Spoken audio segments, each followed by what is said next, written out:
Hey there. Tonight, we're going to talk about something you carry with you every single moment of your life, but rarely think about. Something so small it's invisible to the naked eye, yet so complex it contains the entire instruction manual for building you, your DNA. Before we begin, take a moment to like the video if you're enjoying the content, and subscribe if you want more of these calm, science-focused nights. And let me know in the comments where you're listening from and what time it is where you are.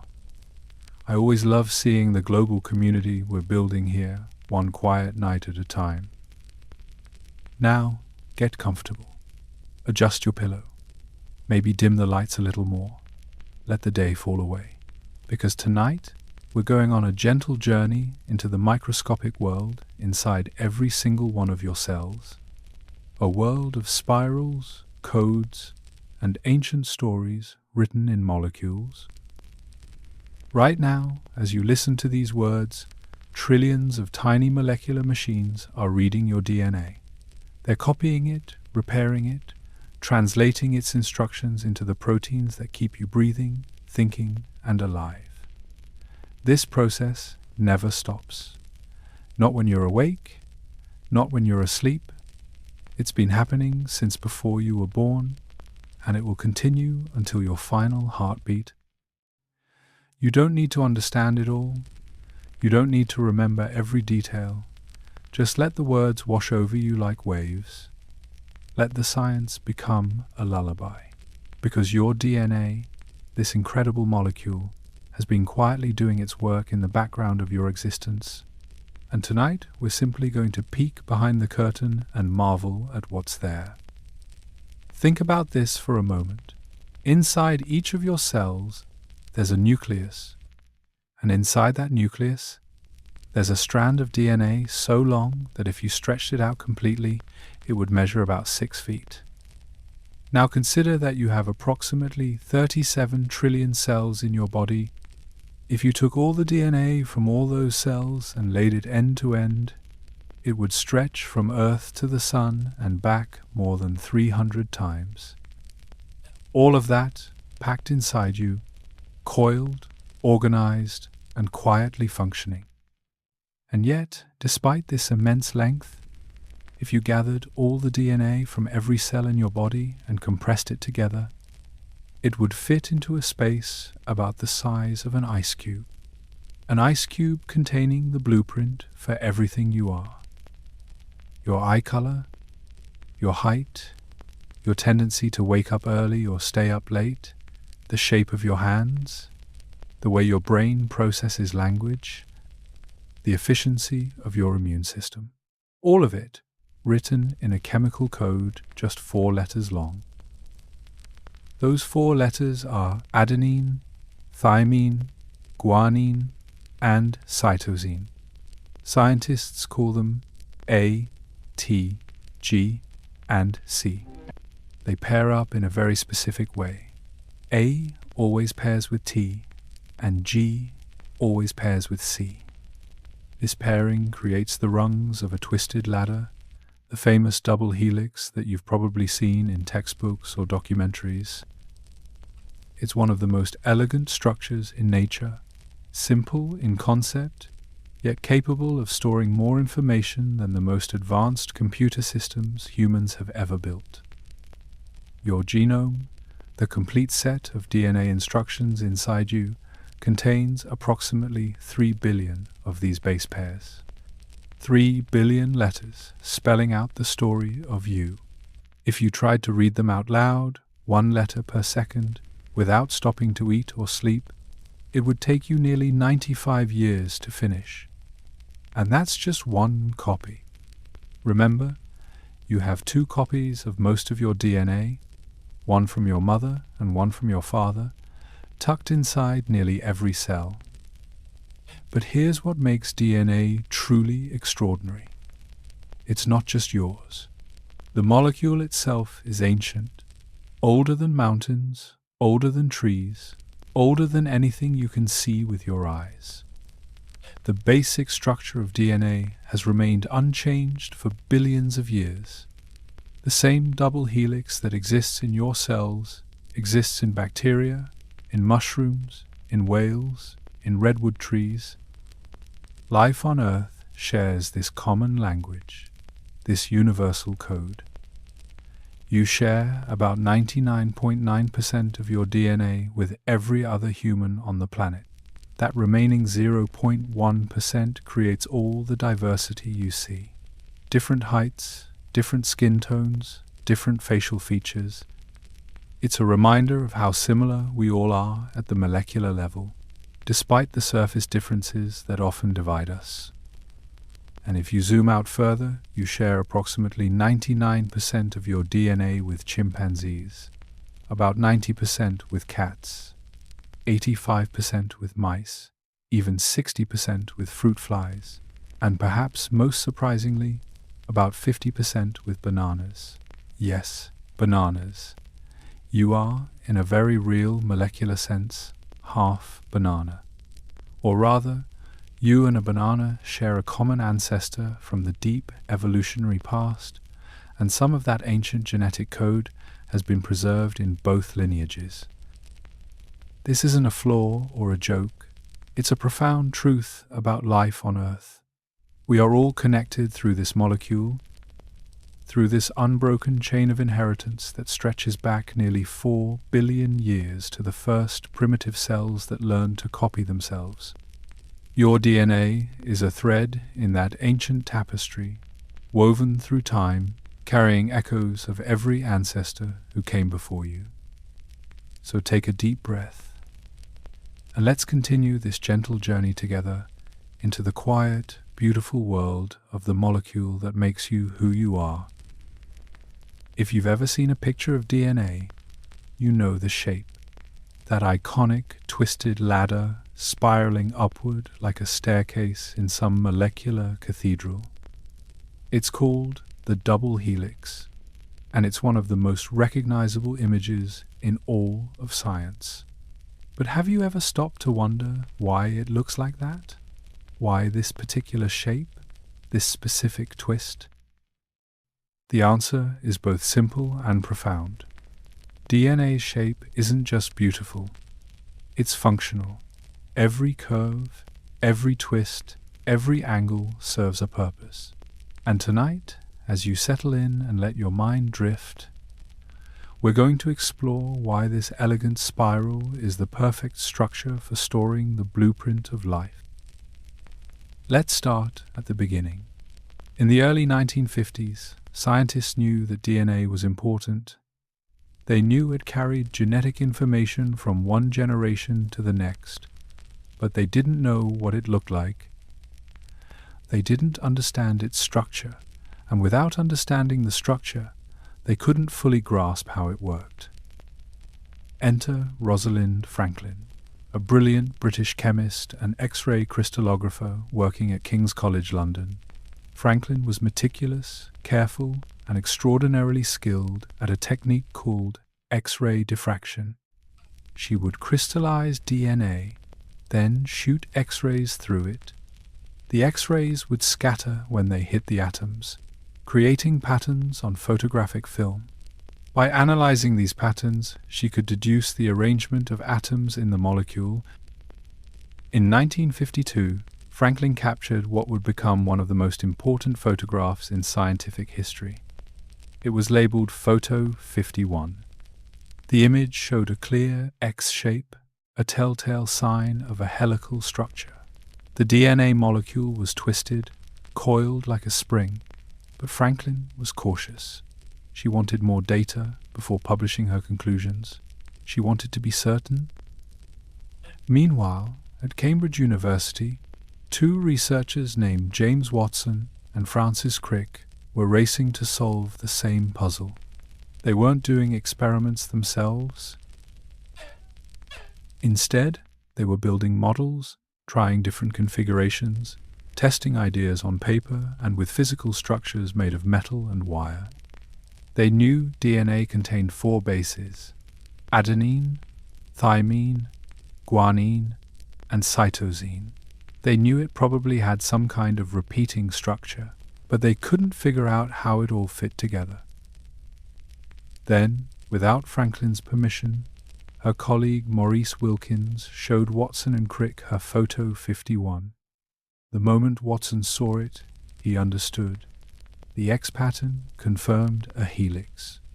Combined with chemical data about the bases, Watson and Crick quickly assembled their model. In 1953, they published their findings in the journal Nature. The structure of DNA was revealed to the world. A double helix, 2 strands twisted around each other, held together by pairs of bases. Rosalind Franklin's contribution was mentioned only briefly in their paper. She died of ovarian cancer in 1958 at just 37 years old, possibly due to her extensive exposure to X-rays. 4 years later, Watson, Crick, and Wilkins received the Nobel Prize for the discovery. Franklin, who had done the crucial experimental work, received no recognition. Her story is a reminder that scientific progress often comes at a cost, and credit isn't always distributed fairly. But let's return to the shape itself, because it's genuinely remarkable. Imagine a ladder.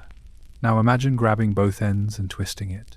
The rungs stay horizontal, but the sides spiral around each other. That's essentially what DNA looks like. The 2 long sides of the ladder are made of sugar and phosphate molecules, linked together in a repeating chain. The rungs are the base pairs, A paired with T and G paired with C, held together by weak hydrogen bonds. This pairing is crucial. Adenine and thymine fit together perfectly, like puzzle pieces. So do guanine and cytosine. The shape of one molecule complements the shape of the other. It's called complementary base pairing, and it's the reason DNA can copy itself so accurately. When the 2 strands separate, each one serves as a template for building a new partner strand. A always attracts T. G always attracts C. The code is preserved. The twist itself, that spiral shape, serves multiple purposes. First, it's compact. A straight ladder would take up much more space. By twisting, DNA can pack an enormous amount of information into a very small area. Remember, you have about 6 feet of DNA in every cell nucleus, and that nucleus is only about 6 micrometers across. That's 6 millionths of a meter. The only way to fit that much length into that tiny space is through extreme coiling and folding. Second, the helical shape protects the bases. The sugar phosphate backbones are on the outside, facing the watery environment inside the cell. The bases, which contain the actual genetic information, are tucked safely on the inside, shielded from damage. It's like keeping your most valuable documents in the center of a safe, surrounded by layers of protection. Third, the double helix is stable but flexible. The hydrogen bonds between base pairs are weak individually, but there are billions of them holding the 2 strands together. This means the helix is strong enough to maintain its structure, but also easy to unzip when needed. Enzymes can slide along the DNA, separate the strands temporarily, read the code, and then let them snap back together. It's a structure designed for both storage and access. The DNA helix isn't perfectly uniform either. It has grooves, valleys that spiral along the outside of the structure. There's a major groove and a minor groove, created by the way the base pairs sit at an angle. These grooves are important because they allow proteins to interact with the DNA without having to unwind the whole thing. Proteins can slip into the grooves, recognize specific sequences of bases, and perform their functions, whether that's turning a gene on, turning it off, or repairing damage. And here's something you might not expect. DNA isn't rigid. It's dynamic. It bends, it flexes, it wraps around proteins, and it loops back on itself. Inside your cells right now, DNA is coiled around proteins called histones, forming structures that look like beads on a string. These beads are called nucleosomes, and they're the first level of DNA packaging.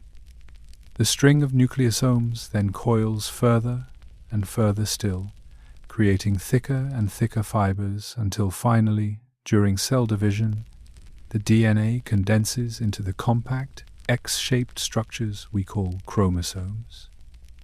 But even in its most relaxed state, DNA is never just lying flat. It's always twisted, always structured, always ready to be read or copied. The double helix is both an archive and a machine, storing information while also allowing that information to be accessed and used. There's something almost poetic about it. This molecule, shaped like a spiral staircase, carries you upward through time. Each generation climbs the same structure, reads the same code, and passes it along. The shape has remained unchanged for billions of years because it works. It's efficient, stable, elegant, and beautiful.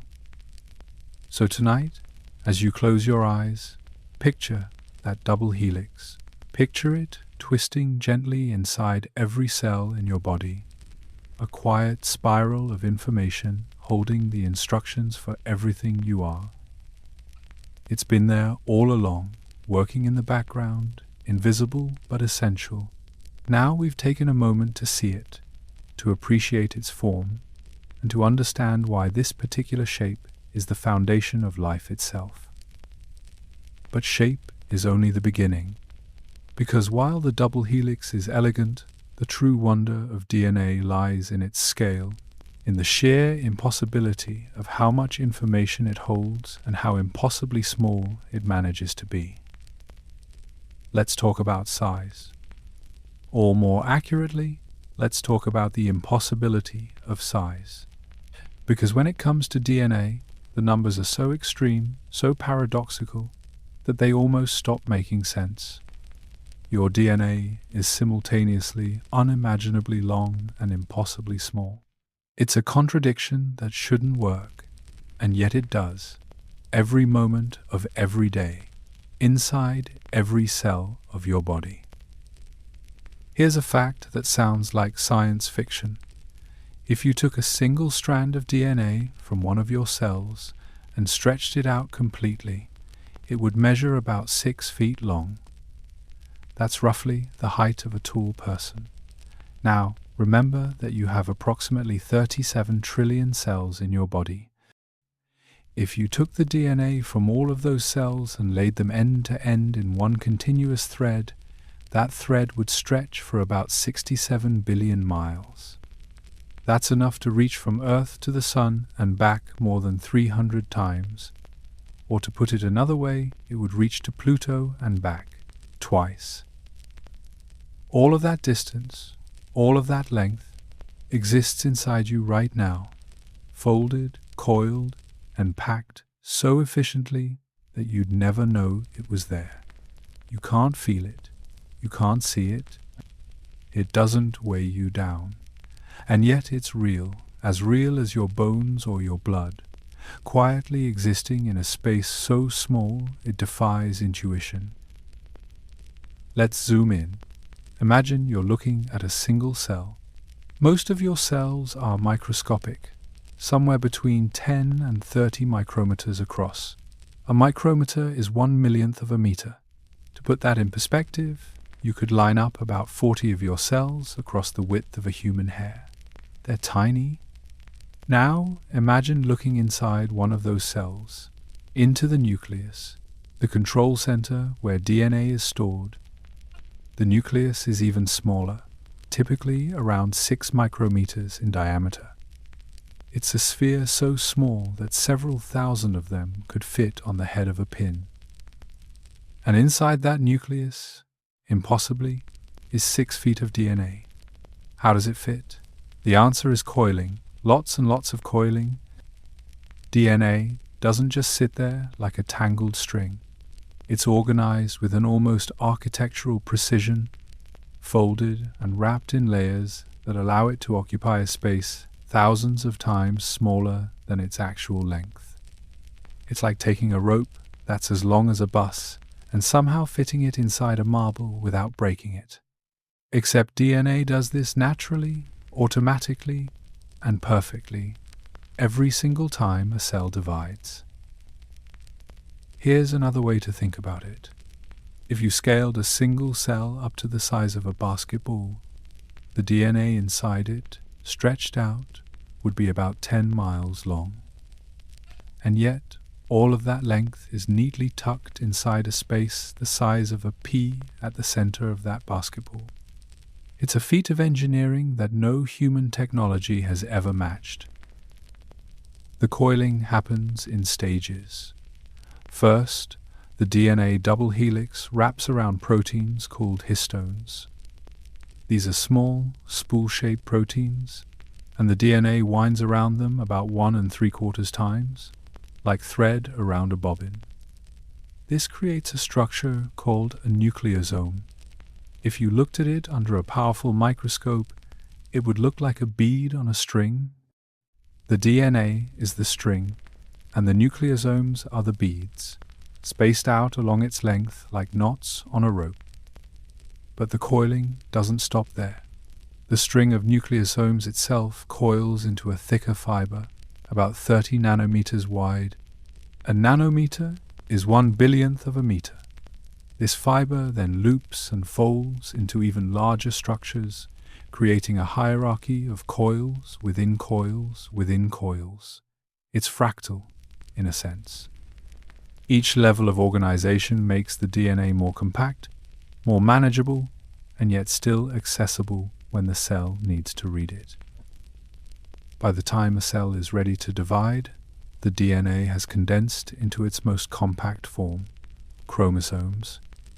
These are the X-shaped structures you've probably seen in biology textbooks.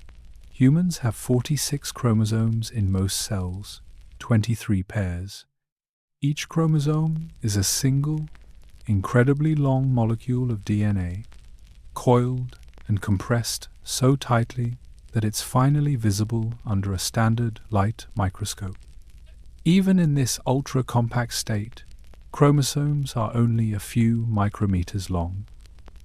But if you unwound one completely, you'd be holding millions of base pairs stretched across several centimeters.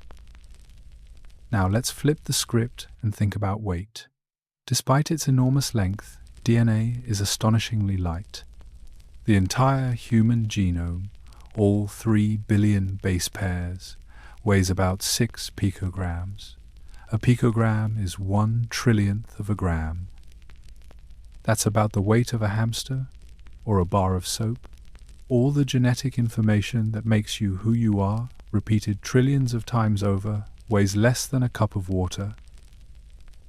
And if you compressed all of that DNA, squeezing out the empty space and packing the molecules as tightly as possible, the entire thing would fit into a volume about the size of an ice cube.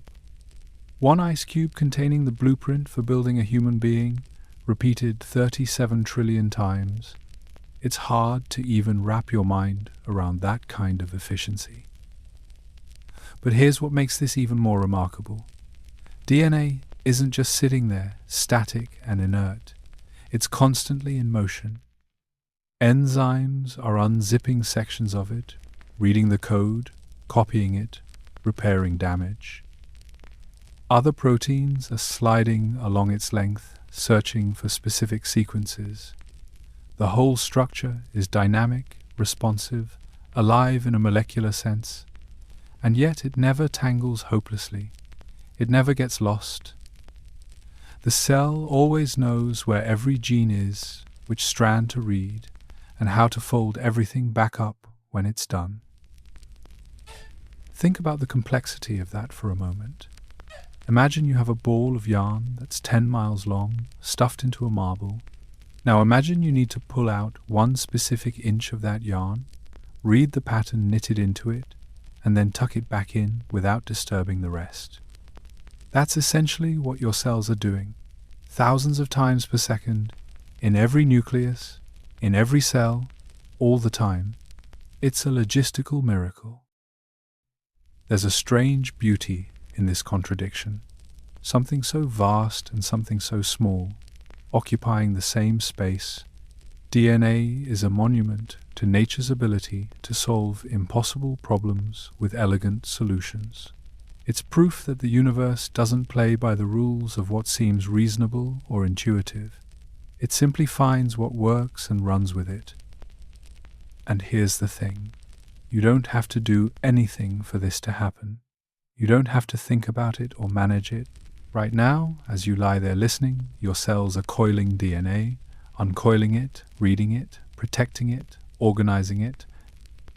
They've been doing this since you were a single fertilized cell, and they'll continue doing it until the day you die. It's automatic, invisible, and perfect. So close your eyes and picture that impossibility, miles of thread inside a marble, a library inside a grain of sand, the blueprint for a human being, folded so small you could hold all of it in the palm of your hand. It's there. It's real. And it's one of the most astonishing things in the known universe. But length and size are only part of the story. Because what matters most isn't how long DNA is or how small it can be compressed. What matters is what's written on it, the 3 billion letters that spell out everything you are. 3 billion. It's a number so large it loses meaning almost immediately. Your brain can't hold it.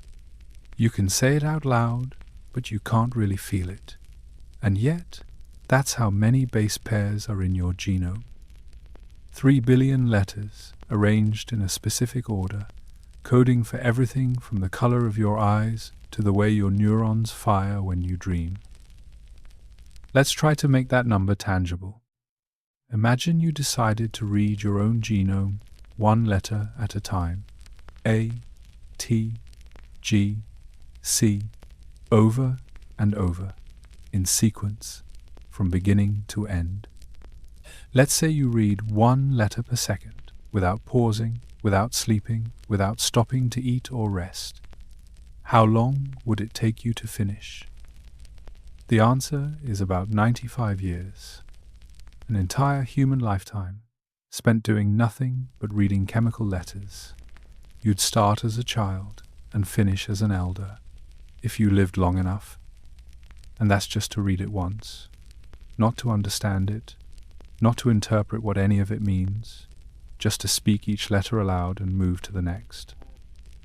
3 billion is not a number your mind was built to comprehend, but it's the number written inside you. Those 3 billion base pairs are organized into genes, stretches of DNA that contain instructions for making proteins. Proteins are the workhorses of your body.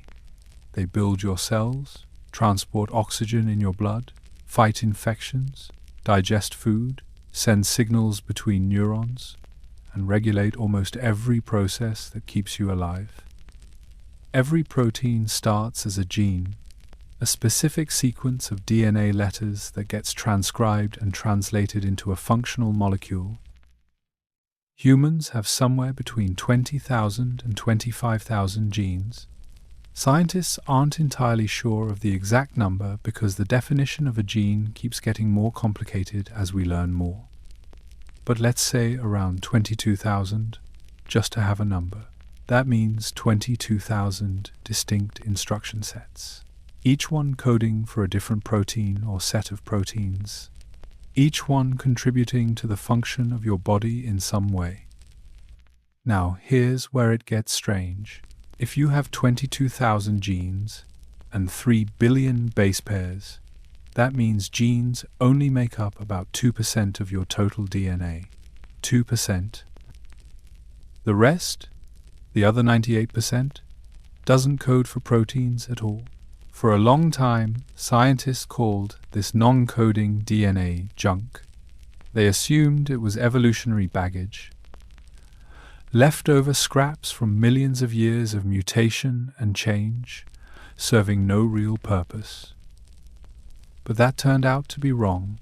We now know that much of this so-called junk DNA is actually regulatory. It controls when and where genes are turned on or off. It contains promoters, enhancers, silencers, all sorts of molecular switches that determine which genes are active in which cells at which times. Some of it is structural, helping to organize the three-dimensional shape of chromosomes. Some of it is remnants of ancient viral infections, fragments of genetic code left behind by viruses that inserted themselves into our ancestors' DNA millions of years ago. And some of it, honestly, we still don't fully understand. But let's get back to those 3 billion letters. How do we even talk about something that large? Scientists use a metaphor. They compare the genome to a book, or more accurately, to a library. If you printed out the entire human genome in a standard font, using normal-sized pages, it would fill about 200 thick textbooks, each one 1,000 pages long. That's your library. 200 volumes stacked on a shelf, containing every instruction needed to build and operate a human being. Each volume represents a chromosome. Humans have 23 pairs of chromosomes, so 46 in total, but we'll think of them as 23 unique volumes with 2 copies of each, one from your mother and one from your father. Some chromosomes are longer than others, containing more genes and more base pairs. Chromosome 1, for example, is the longest, with about 248 million base pairs. Chromosome 21 is much shorter, with only about 46 million. The Y chromosome, found only in males, is the smallest of all, carrying just 58 million base pairs. Inside each chromosome, the genes are like chapters, but unlike a normal book, where chapters follow one after another in a logical order, genes are scattered throughout the chromosome, separated by long stretches of non-coding DNA. It's as if someone took a novel, cut out all the important paragraphs, and then glued them into a much longer book filled mostly with blank pages and margin notes. The information is there, but it's sparse, spread out, hidden among vast stretches of regulatory code and evolutionary debris. And here's another layer of complexity. Your DNA isn't static. It's not like a book sitting on a shelf, unchanging and fixed. Every time a cell divides, the entire genome has to be copied. 3 billion base pairs, duplicated with incredible accuracy so that each new cell gets a complete set of instructions. This happens trillions of times over the course of your life. In fact, it's happening right now, somewhere in your body. Cells in your skin, your gut lining, your bone marrow are dividing, and with each division, your DNA is being read and copied in real time. The machinery that does this copying is astonishingly precise. An enzyme called DNA polymerase moves along the DNA strand, reading each base and adding the complementary base to the new strand. A matches with T. G matches with C. The enzyme works at a rate of about 50 base pairs per second in human cells. That might sound fast, but remember, it has to copy 3 billion of them. If only one polymerase were doing the job, it would take nearly 2 years to copy a single genome. So, cells use thousands of polymerases working simultaneously, each one starting at a different point along the DNA, all of them copying in parallel. Even then, it takes several hours to complete. And the error rate is breathtakingly low. DNA polymerase makes a mistake only about once every 10 million base pairs. That's an accuracy rate of 99.9999%. And even those rare errors usually get caught and fixed by proofreading enzymes that follow behind, checking the work and correcting mistakes before they become permanent.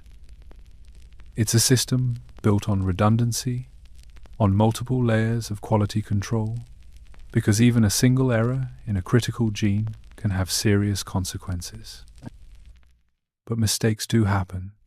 They're called mutations. Most mutations are harmless, occurring in non-coding regions where they don't affect anything important. Some mutations are beneficial, giving an organism a slight advantage that might be passed on to future generations. And some mutations are harmful, disrupting the function of a gene in ways that lead to disease.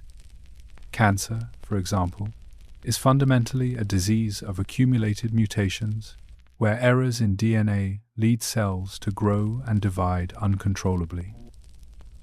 Yet, despite the potential for error, despite the sheer scale of the task, your cells manage to copy 3 billion base pairs over and over again, day after day, with extraordinary fidelity.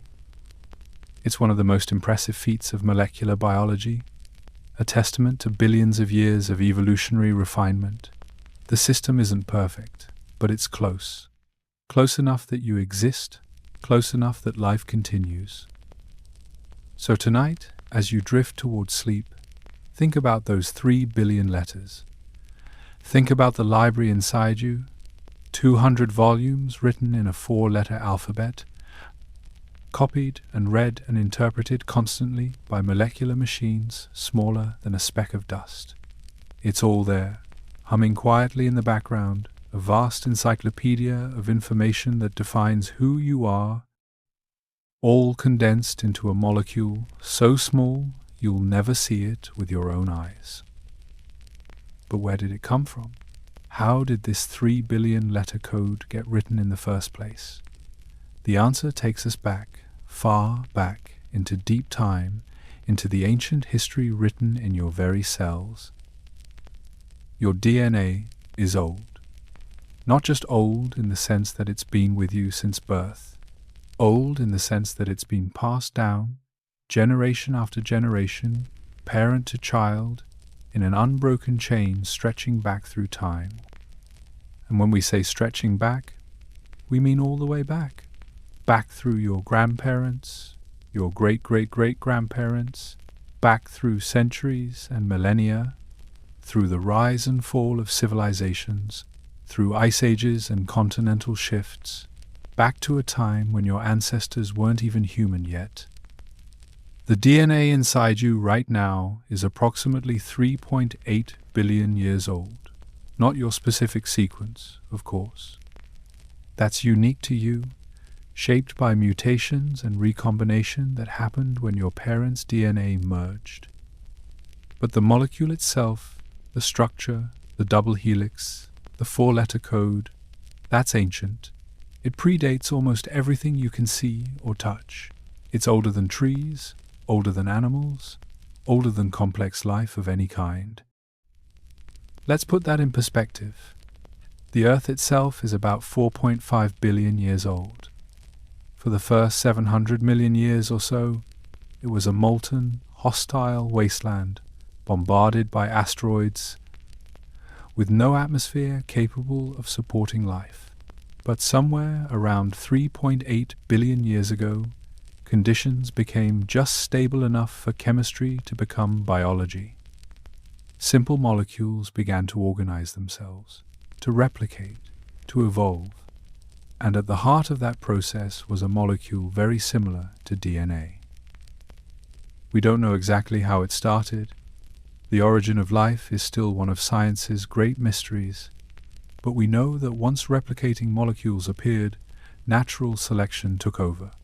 Molecules that copied themselves accurately survived. Molecules that couldn't, didn't. Over millions of years, these early replicators grew more complex, developing the ability to store information, to build proteins, to form protective membranes. Eventually, they became cells, and those cells carried DNA.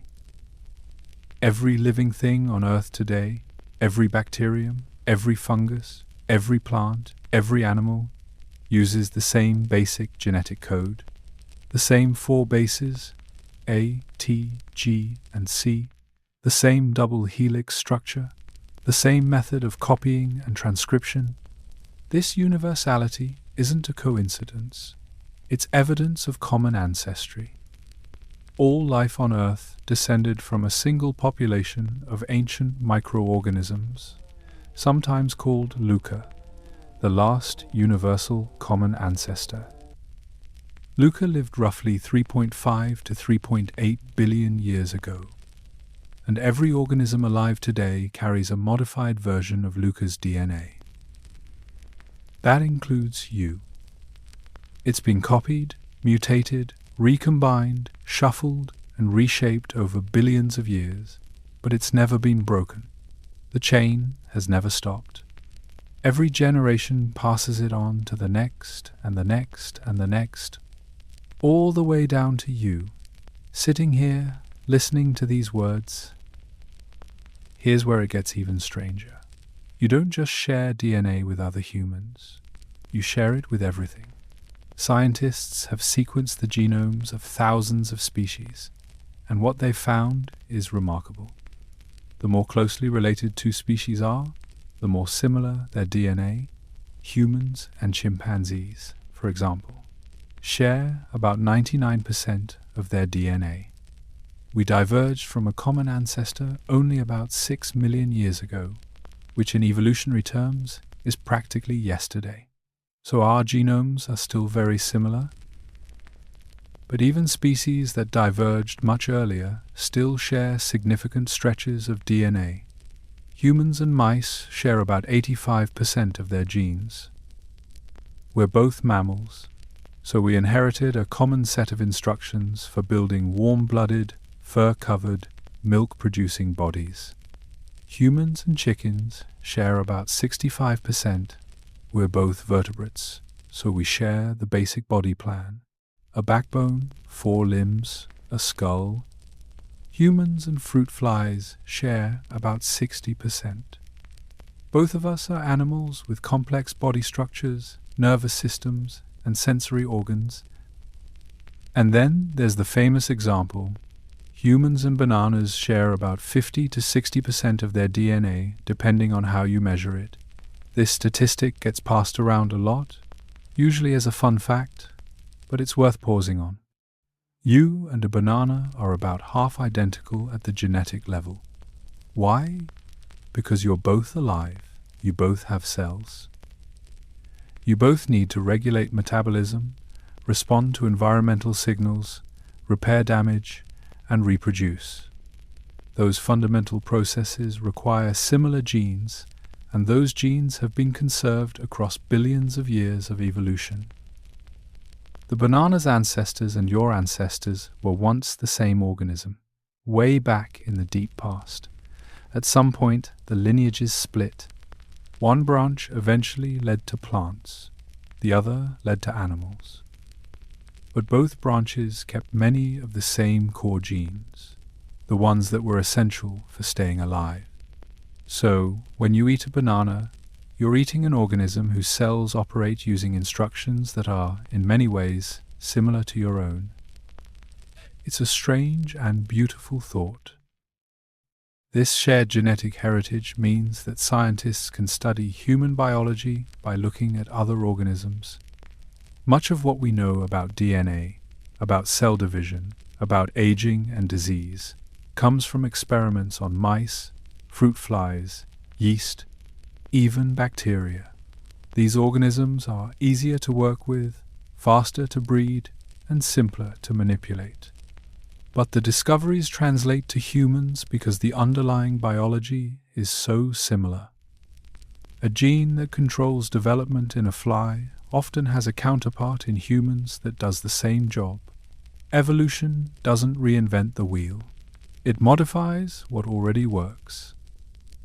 But let's zoom back out for a moment, because what all of this means is that your DNA is a time capsule. It's not just a blueprint for building you. It's a historical record, a molecular archive of every ancestor that came before. Every mutation that helped an organism survive is still there, written into the code. Every adaptation, every evolutionary innovation, every close call with extinction, it all left a mark. Your genome is a library of survival strategies accumulated over nearly 4 billion years. There are stretches of your DNA that haven't changed much in hundreds of millions of years. Genes involved in basic cellular functions, like energy production or DNA repair, are remarkably conserved. If you compare the human version of one of these genes to the version in a mouse or even a yeast cell, they're often more than 70 or 80% identical. That's because those genes are so important that any significant mutation is usually fatal. Natural selection weeds out the changes, preserving the originals. Other parts of your genome are more recent additions, genes that evolved in the last few million years, giving primates or early humans new abilities. Language, complex tool use, abstract thinking, these traits are tied to changes in DNA that happened relatively recently. But even those recent changes are built on top of ancient foundations. Your brain uses neurons that work the same way as neurons in a worm. Your immune system uses cells that resemble the defense mechanisms in primitive sea creatures. So when you think about your DNA, don't think of it as something modern or new. Think of it as ancient. Think of it as a thread that connects you to every generation that came before, and through them, to every organism that ever lived. You are not separate from the history of life on Earth. You are part of it. Your cells carry the memory of that history, encoded in 3 billion letters, written over billions of years. Right now, as you lie there, the same molecule that powered the first cells, that built the first fish, the first amphibians, the first mammals, is working inside you. It's reading the same code, following the same rules, continuing the same process that has never stopped since life began. You are a temporary arrangement of those ancient instructions, a brief expression of a story that started long before you and will continue long after. But this ancient code doesn't just connect you to the past, it also shapes your future, determining not just who you are, but who you might become. You started as a single cell, one fertilized egg, barely visible to the naked eye, containing all the DNA you would ever have. That cell didn't look like you. It had no eyes, no brain, no heart, no hands.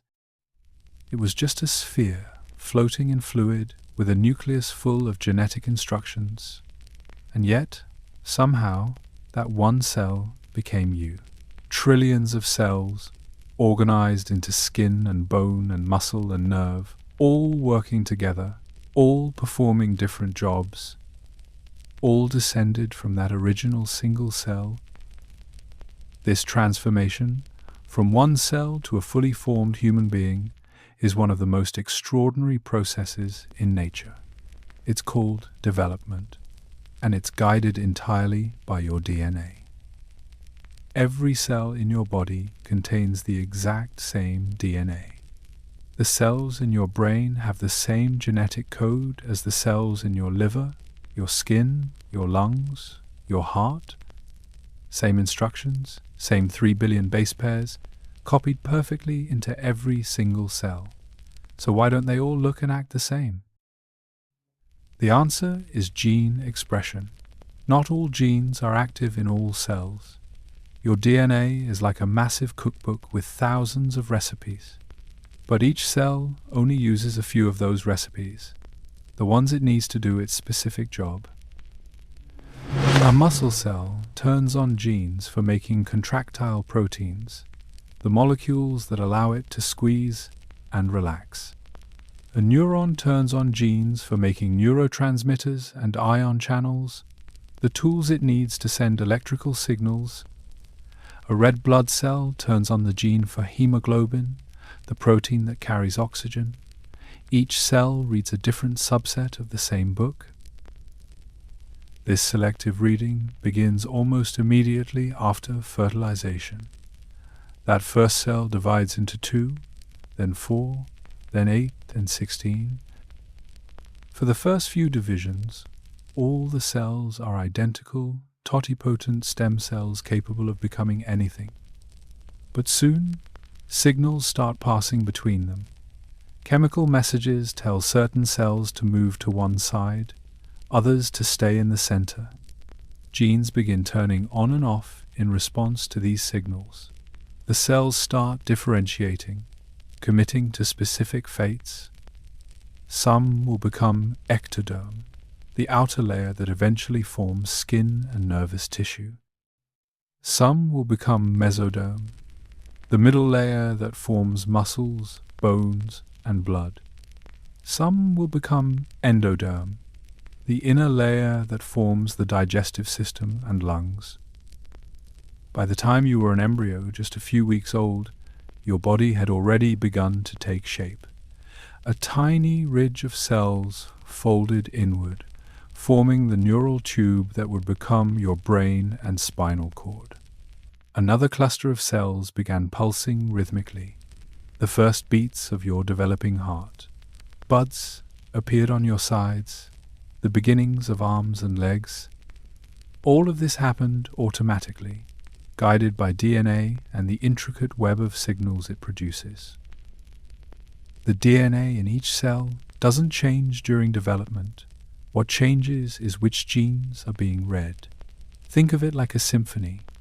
Every musician has the same sheet music, but not everyone plays at the same time. The violins come in first, then the cellos, then the brass, then the percussion. Each section waits for its cue, plays its part, then goes quiet while another section takes over. Your development works the same way. Genes turn on in a precise sequence, do their job, and then turn off, making way for the next set of genes. This choreography is controlled by regulatory proteins, molecules that bind to DNA and either activate or silence specific genes. Some of these proteins are produced by the genes themselves, creating feedback loops. A gene might produce a protein that turns on another gene, which produces another protein that turns off the first gene. These loops create oscillations, pulses of activity that help cells count time and coordinate their actions. It's like a molecular clock, ticking away inside each cell, telling it when to divide, when to differentiate, when to stop. One of the most famous examples of this is a group of genes called Hox genes. These genes control the basic body plan, determining where your head goes, where your arms and legs form, where your organs develop. Hox genes are arranged on the chromosome in the same order as the body parts they control. The gene for the head region is at one end, the gene for the tail region is at the other end, and the genes for everything in between are lined up in sequence. It's a rare case where the physical arrangement of genes on DNA directly corresponds to their function in the body. And here's something remarkable. Hox genes are ancient. They exist in nearly all animals, from fruit flies to mice to humans. The same genes that tell a fly where to grow its wings tell you where to grow your arms. Evolution didn't invent a new system for every species. It took an old system and tweaked it, adding complexity and variation while keeping the core mechanism intact. Your body plan is built using instructions that are hundreds of millions of years old. But development doesn't stop at birth. Your DNA continues to guide changes throughout your life. During childhood, growth genes are highly active, driving the rapid increase in height and weight. During puberty, hormones trigger the activation of genes involved in sexual maturation, changing your body shape, voice, and reproductive system. Even in adulthood, your DNA is still being read, still responding to signals, still regulating which genes are on and which are off. This regulation is essential for maintaining your body. Your skin cells, for example, are constantly dividing, replacing old cells that have been shed or damaged. But they don't divide randomly. Genes control the rate of division, ensuring that you produce just enough new cells to keep your skin intact without overproducing and forming tumors. Your immune cells patrol your body, and when they encounter an infection, specific genes turn on, ramping up the production of antibodies and inflammatory signals. Once the infection is cleared, those genes turn back off, preventing chronic inflammation. Even something as simple as eating a meal triggers changes in gene expression. When you consume sugar, your pancreas senses the rise in blood glucose and turns on the gene for insulin, a hormone that tells your cells to absorb the sugar. When your blood sugar drops, that gene turns off and another gene turns on, producing glucagon, which tells your liver to release stored glucose. Your DNA is constantly monitoring your internal environment and adjusting its output in response. This dynamic regulation is why two people with identical DNA, like identical twins, can still be different. Twins start with the same genetic code, but as they grow, they experience different environments, different diets, different stresses, different illnesses. These differences cause their genes to be expressed in slightly different patterns. Over time, those small differences accumulate. Twins might develop different heights, different susceptibilities to disease, even different personalities, all because the same DNA is being read in slightly different ways. And this is the deeper truth about DNA. It's not a rigid blueprint, stamped out the same way every time. It's more like a script, open to interpretation. The same lines can be delivered with different emphasis, different timing, different emotion. Your cells are constantly interpreting the script, responding to cues from their environment, adapting the instructions to fit the situation. DNA provides the possibilities. Gene expression determines which possibilities become reality. So tonight, as you settle into stillness, think about the quiet decisions being made inside your cells. Genes turning on, genes turning off, proteins being produced, signals being sent. It's happening everywhere, in every tissue, all the time. Your DNA isn't just a static archive, it's a living document, being read and reread, shaping your body moment by moment, breath by breath. But if every cell has the same DNA, and if gene expression determines what each cell becomes, then what makes you different from everyone else? What makes your DNA uniquely yours? You are unique, not in some vague, inspirational sense, but in a literal, molecular sense. The sequence of DNA in your cells has never existed before and will never exist again. Even if you have an identical twin, even if you share nearly all of your genetic code with someone else, the precise combination of mutations, variations, and inherited sequences that make up your genome belongs to you alone. Let's start with the basics. You inherit half of your DNA from your mother and half from your father. Your mother's egg carried 23 chromosomes. Your father's sperm carried 23 chromosomes. When they merged, they created a cell with 46 chromosomes, 23 pairs, one of each pair from each parent. This combination is what makes you genetically unique, or at least very nearly so. But here's where it gets interesting. Your parents didn't just pass on their DNA directly. Before their eggs and sperm were created, something called recombination happened. During the formation of reproductive cells, chromosomes pair up and physically swap segments of DNA. A piece from your mother's chromosome might trade places with a piece from your maternal grandmother's chromosome. This shuffling means that the chromosomes you inherited aren't exact copies of your grandparents' chromosomes, they're mosaics. Patchworks of genetic material stitched together in new combinations. This process happens every generation. It's why siblings, even full siblings with the same parents, can look and act so different. Each child gets a different shuffled deck. One sibling might inherit more genetic material from the paternal grandfather, another might inherit more from the maternal grandmother.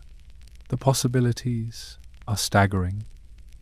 Two parents can theoretically produce more than 70 trillion different combinations of chromosomes, and that's before accounting for mutations or the specific points where recombination occurs. In practice, the number of genetically unique children two people could have far exceeds the number of humans who have ever lived. So right from the start, before you were even born, your DNA was already a one-of-a-kind combination. But uniqueness doesn't stop there. Throughout your life, your DNA accumulates small changes, mutations that occur during cell division or as a result of environmental damage. Most of these mutations happen in somatic cells, the non-reproductive cells that make up your body. A mutation in a skin cell might create a mole or a freckle. A mutation in a blood cell might slightly change the way it functions. These mutations aren't passed on to your children, but they do make your DNA even more distinct over time. Some of the most important variations in DNA are called single nucleotide polymorphisms, or SNPs, pronounced SNPs. These are places in the genome where a single letter differs between individuals. Instead of an A at a particular position, you might have a G. Instead of a T, a C. Humans have millions of these SNPs scattered throughout the genome. Most of them have no noticeable effect, sitting quietly in non-coding regions or causing such subtle changes that you'd never know they were there. But some SNPs have significant impacts. A SNP in one gene might affect how efficiently your body metabolizes caffeine. Some people can drink coffee in the evening and fall asleep without trouble. Others have a variant of the gene that makes caffeine linger in their system for hours, keeping them awake long into the night. A SNP in another gene might influence your risk of developing certain diseases, your response to medications, or even your tolerance for pain. These tiny differences, just one letter out of 3 billion, can ripple outward into noticeable effects on your health and behavior. Your DNA also determines physical traits that make you visibly distinct. Eye color, for example, is influenced by several genes, but the most important one is called OCA2. Variations in this gene control how much melanin is produced in the iris. More melanin means brown eyes. Less melanin means blue or green. Hair color, skin tone, height, the shape of your face, the pattern of your fingerprints, all of these are influenced, at least in part, by the specific sequence of bases in your DNA. Fingerprints are particularly interesting. Even identical twins who share virtually the same DNA have different fingerprints. Why? Because fingerprints aren't determined solely by genetics. They're also shaped by the environment inside the womb. As a fetus develops, the fingers press against the amniotic sac, and the skin folds in response to tiny pressures and movements. No two fetuses experience exactly the same pressures, so no two people, not even twins, end up with the same fingerprint patterns. It's a beautiful example of how biology is never purely genetic. DNA sets the stage, but the environment writes part of the script. Then there's the immune system, which takes uniqueness to another level entirely. Your immune cells produce proteins called antibodies, which recognize and attack foreign invaders like bacteria and viruses. The genes that code for antibodies undergo a special kind of shuffling. recombining segments in nearly infinite combinations. This allows your immune system to produce billions of different antibodies, each one tailored to recognize a specific threat. No two people have the same repertoire of antibodies. Your immune system's genetic diversity is unique to you, shaped by the infections you've encountered and the vaccines you've received.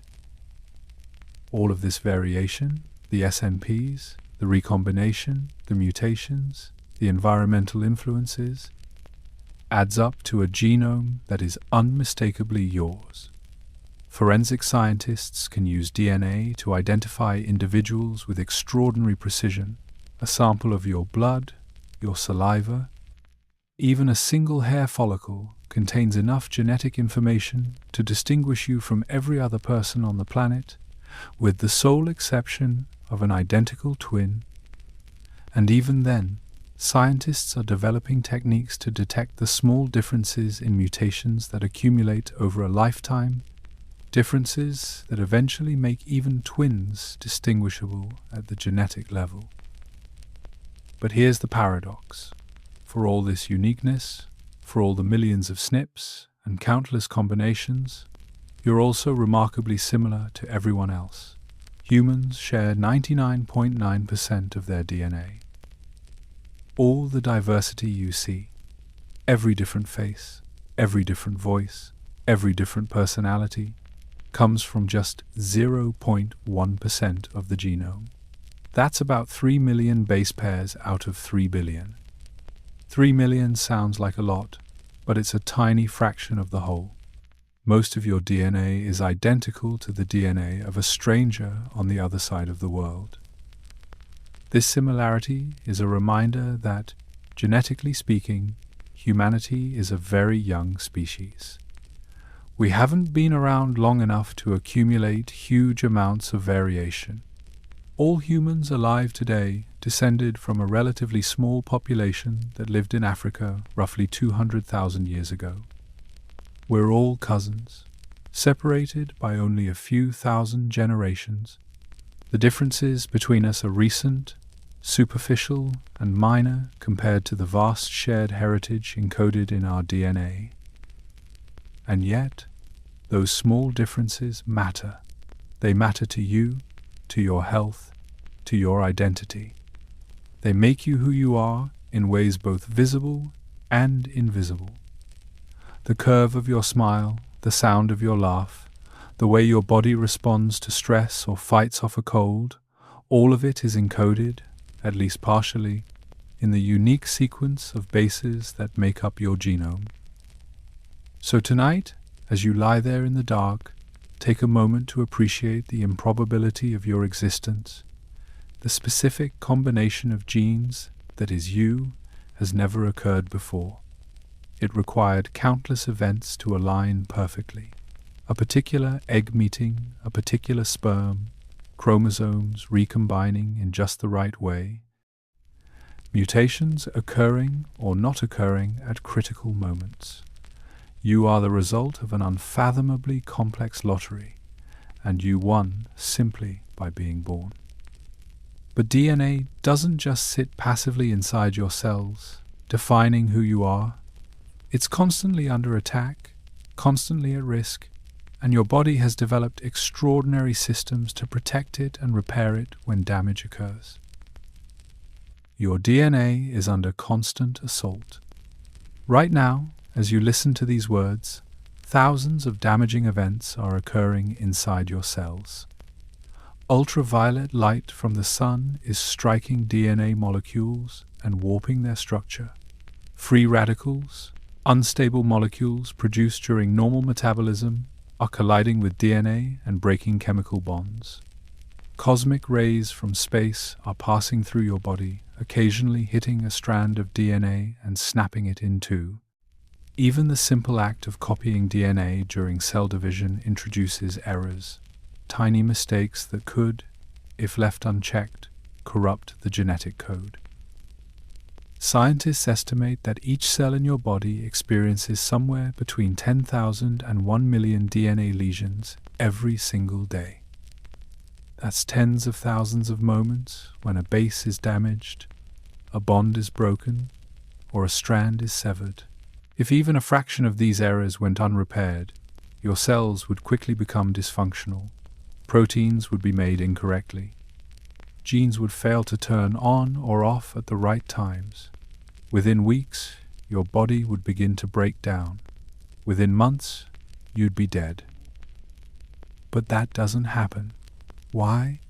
Because your cells have repair crews, specialized proteins that constantly patrol your DNA, searching for damage and fixing it before it becomes permanent. These repair systems are incredibly sophisticated, capable of recognizing dozens of different types of damage and applying the appropriate fix for each one. They work silently, tirelessly, and with remarkable efficiency. Most of the time, you never even know they're there. Let's start with one of the most common types of damage: ultraviolet light.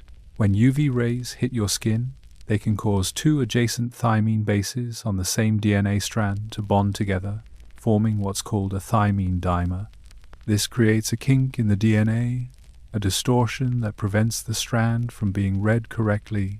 If left alone, the kink would cause errors during replication, leading to mutations. But your cells have a solution.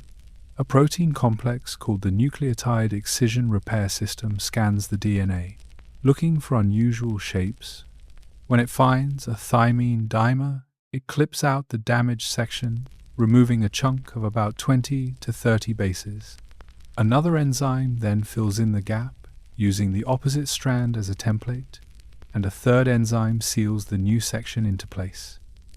The entire process takes only a few seconds, and the DNA is restored to its original state. Another common problem is oxidative damage, caused by reactive oxygen species produced during cellular respiration. These molecules can chemically modify DNA bases, changing their structure and altering the way they pair. A guanine might be oxidized into 8-oxoguanine, a modified base that pairs with adenine instead of cytosine. If this modified base isn't removed before replication, it will cause a mutation in the next generation of cells. To prevent this, your cells use a system called base excision repair. Specialized enzymes called glycosylases patrol the DNA, recognizing modified bases and snipping them out, leaving a gap. Other enzymes then fill in the gap with the correct base and seal the strand. It's a precise operation, removing only the damaged base while leaving the rest of the DNA intact. But the most dangerous type of damage is a double-strand break, when both strands of the DNA helix are severed at the same point. This is catastrophic. Without both strands intact, the cell has no template to use for repair. If a double-strand break occurs in a critical gene, the cell might lose the ability to produce an essential protein. If it occurs near a chromosome end, entire sections of genetic material might be lost. Double-strand breaks can be caused by ionizing radiation, certain chemicals, or even errors during DNA replication. Your cells have two main strategies for dealing with double-strand breaks. The first is called non-homologous end joining. This is the quick and dirty method. Proteins grab the two broken ends and glue them back together, sometimes trimming off a few damaged bases in the process. It's fast, but it's not always accurate. Occasionally, a few bases are lost or added, creating a small mutation. Still, it's better than leaving the break unrepaired. The second method is called homologous recombination, and it's much more precise. This system uses the sister chromatid, the identical copy of the chromosome that exists after DNA replication, as a template. Proteins align the broken strand with the intact sister chromatid, copy the missing information, and perfectly reconstruct the damaged section. It's slower than end joining, but it's almost error-free. Your cells typically use homologous recombination when accuracy is critical, such as during the repair of breaks that occur in actively transcribed genes. Then there's the proofreading that happens during DNA replication itself. DNA polymerase. The enzyme that copies DNA has a built-in error-checking function. As it adds each new base to the growing strand, it pauses briefly to check whether the base is correctly paired. If it detects a mismatch, a G paired with a T instead of a C, for example, the polymerase reverses direction, removes the incorrect base, and tries again. This proofreading reduces the error rate during replication from about 1 mistake per 10,000 bases to about 1 mistake per 10 million bases. But even proofreading isn't perfect. Some errors slip through. That's where mismatch repair comes in. After replication is complete, another set of proteins scans the newly synthesized DNA, looking for mismatched base pairs. When they find one, they determine which strand is the original and which is the new copy, then remove the incorrect base from the new strand and replace it with the correct one. This additional layer of checking reduces the final error rate to about 1 mistake per 10 billion bases, a staggering level of accuracy. All of these repair systems require energy. They require resources. Your cells are constantly synthesizing the proteins needed to maintain and operate these systems, and they're constantly using ATP, the cell's energy currency, to power the repair processes. It's one of the most metabolically expensive activities your cells perform, but it's also one of the most essential. Without DNA repair, multicellular life as we know it would be impossible. And here's something remarkable. DNA repair is most active while you sleep. During the day, your cells are busy with other tasks, responding to signals, producing proteins, dividing, but at night, when your body is at rest, repair systems ramp up their activity. Studies have shown that genes involved in DNA repair are more highly expressed during sleep, and cells clear out more damaged DNA during nighttime hours than during the day. Sleep, in a very real sense, is when your body performs maintenance on your genetic code. This might be one of the reasons sleep is so essential. Chronic sleep deprivation has been linked to increased DNA damage, higher mutation rates, and elevated cancer risk.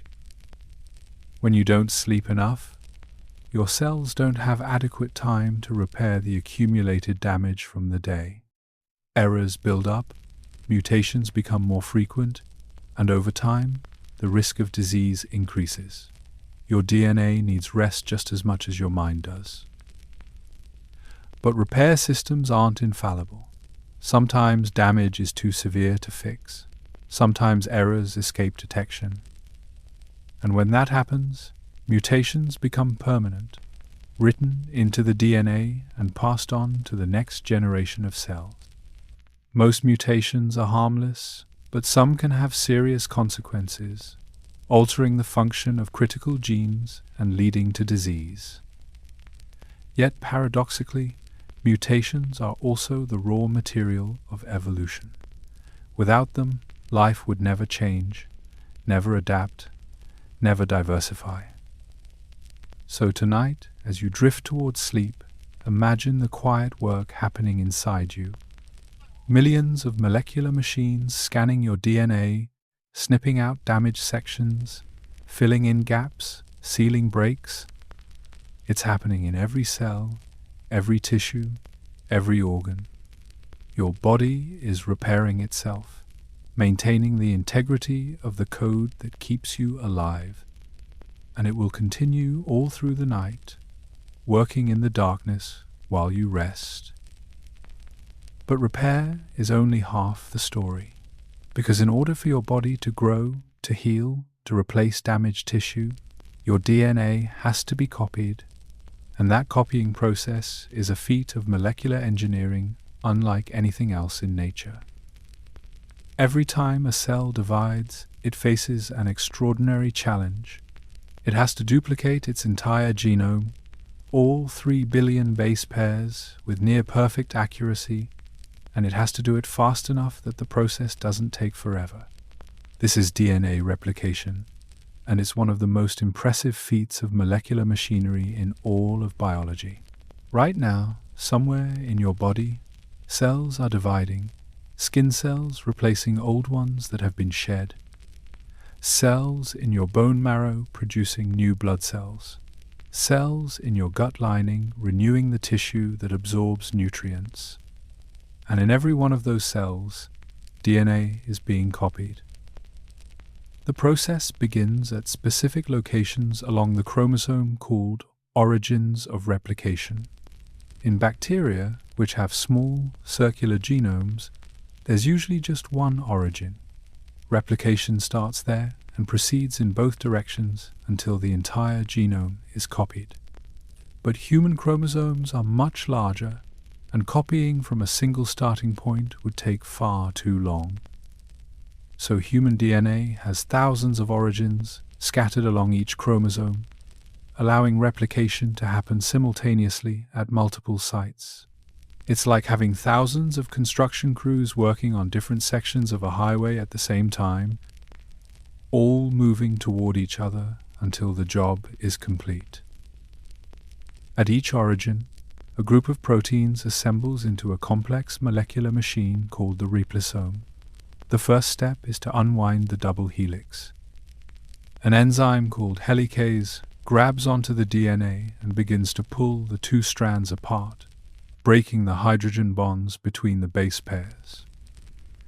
As it does this, the DNA ahead of the helicase starts to twist and coil, like what happens when you pull apart a twisted rope. To relieve this tension, another enzyme called topoisomerase cuts one or both strands of the DNA, allows them to rotate and unwind, and then reseals them. Without topoisomerase, the DNA would become so tightly coiled that replication couldn't proceed. Once the strands are separated, they form a Y-shaped structure called a replication fork. The two separated strands serve as templates, and new complementary strands are built on each one.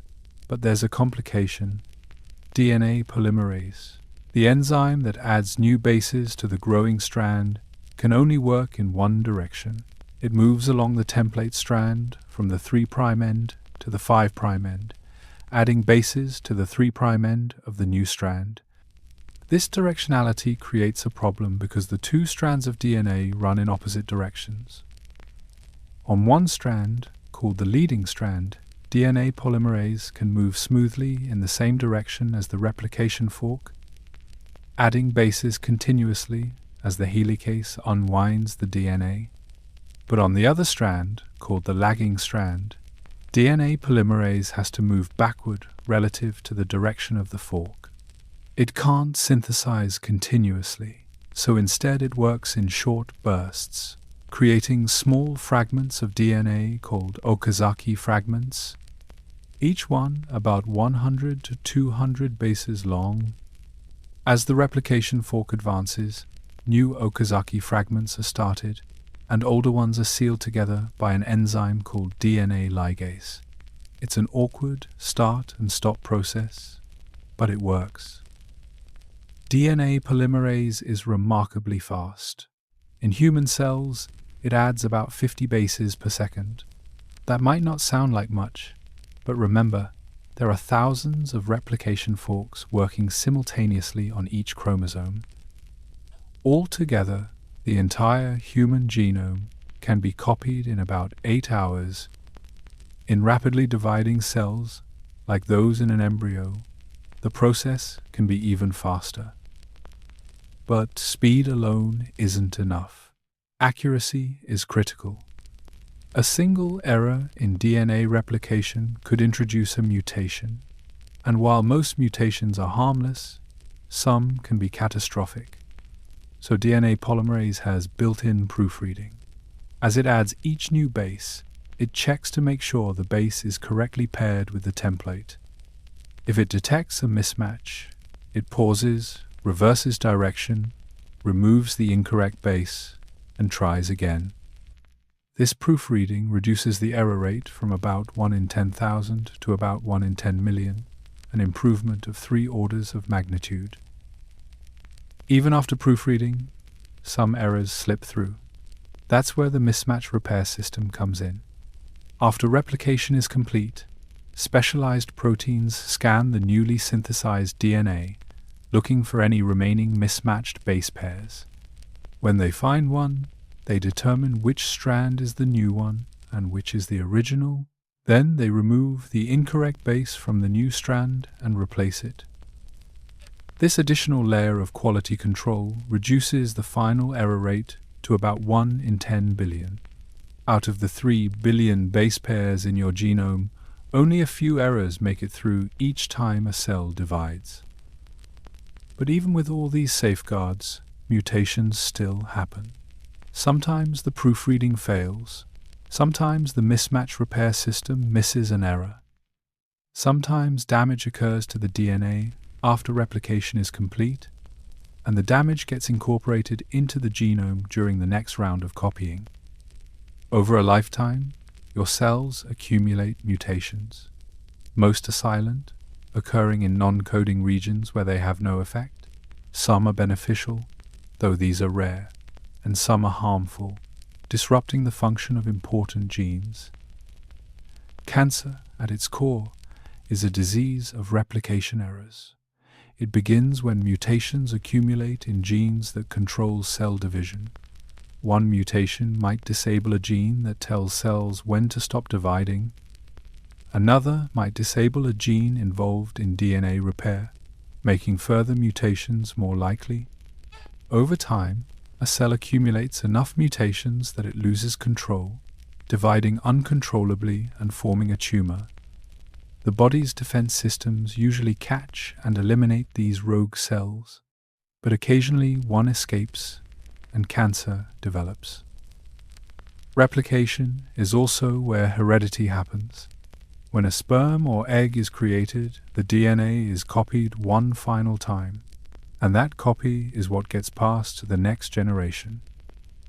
Any mutations that occur in the reproductive cells become part of the child's genome. This is how genetic variation is introduced, how evolution occurs. Every new mutation is a potential change, a tweak to the code that might make the organism slightly better suited to its environment, or slightly worse, or have no effect at all. Natural selection sorts through these changes over generations, favoring the beneficial ones and weeding out the harmful ones. But for most of your cells, replication isn't about passing on genes to offspring. It's about maintenance. Your body is constantly replacing cells that have worn out or been damaged. Skin cells live for about 2 to 3 weeks before they're shed and replaced. Red blood cells last about 4 months. Cells lining your stomach are replaced every few days. Each replacement requires replication, and each replication is an opportunity for error. The fact that your body manages to copy DNA trillions of times over your lifetime with so few mistakes is a testament to the elegance and robustness of the system. There's something almost meditative about the process. Enzymes moving along the DNA, unwinding, copying, proofreading, sealing. It's rhythmic, repetitive, and precise. The replisome doesn't think or plan. It simply follows the chemical rules encoded in the structure of DNA itself. A pairs with T, G pairs with C. The template strand dictates the sequence, and the polymerase follows. It's mechanical, yet it creates something new, a perfect or near-perfect copy of the original. And this process is happening inside you constantly. While you read, while you eat, while you sleep, cells are dividing and DNA is being replicated. In your bone marrow, millions of new blood cells are being produced every second. In your skin, cells are dividing to replace the ones you've rubbed off on your clothes or washed away in the shower. In your liver, cells are dividing to repair damage from toxins or injury. Replication is the engine of renewal, the mechanism that allows your body to heal, to grow, and to persist. So tonight, as you lie still, think about the quiet work being done at the molecular level. Helicases unwinding, polymerases adding bases, ligases sealing fragments. It's a symphony of enzymes, all playing their parts in perfect coordination, copying the code that keeps you alive. It's been happening since you were a single cell, and it will continue until your final day. But copying DNA is only part of the story. Because once the DNA is copied, it has to be read, translated from a chemical code into the proteins that actually do the work of keeping you alive. DNA is information. But information alone doesn't do anything. A blueprint for a house just sits on paper until someone uses it to build walls and install plumbing. In the same way, the instructions in your DNA don't mean anything until they're translated into action, and that action comes from proteins. Proteins are the workers, the machines, the structural components that make up almost everything functional in your cells. They catalyze chemical reactions, transport molecules, send signals, provide structure, defend against pathogens, and regulate gene expression. Everything your body does, from thinking to breathing to digesting food, depends on proteins, and every protein starts as a gene. The process of turning a gene into a protein is called gene expression, and it happens in two main steps: transcription and translation. Transcription is when DNA is copied into a molecule called RNA. Translation is when that RNA is read and used to assemble a protein. Together, these two steps form what scientists call the central dogma of molecular biology. DNA makes RNA, and RNA makes protein. It's one of the most fundamental principles in all of life science. Let's start with transcription. When a cell needs to produce a particular protein, it doesn't use the DNA directly. DNA is too precious, too important to be exposed to the rough and tumble environment of the cell's interior. Instead, the cell makes a temporary copy of just the gene it needs. This copy is made from a molecule called messenger RNA, or mRNA, and the process is carried out by an enzyme called RNA polymerase. RNA polymerase binds to a specific region of DNA called a promoter, a short sequence that marks the beginning of a gene. Once bound, the polymerase unwinds a small section of the double helix, separating the two strands.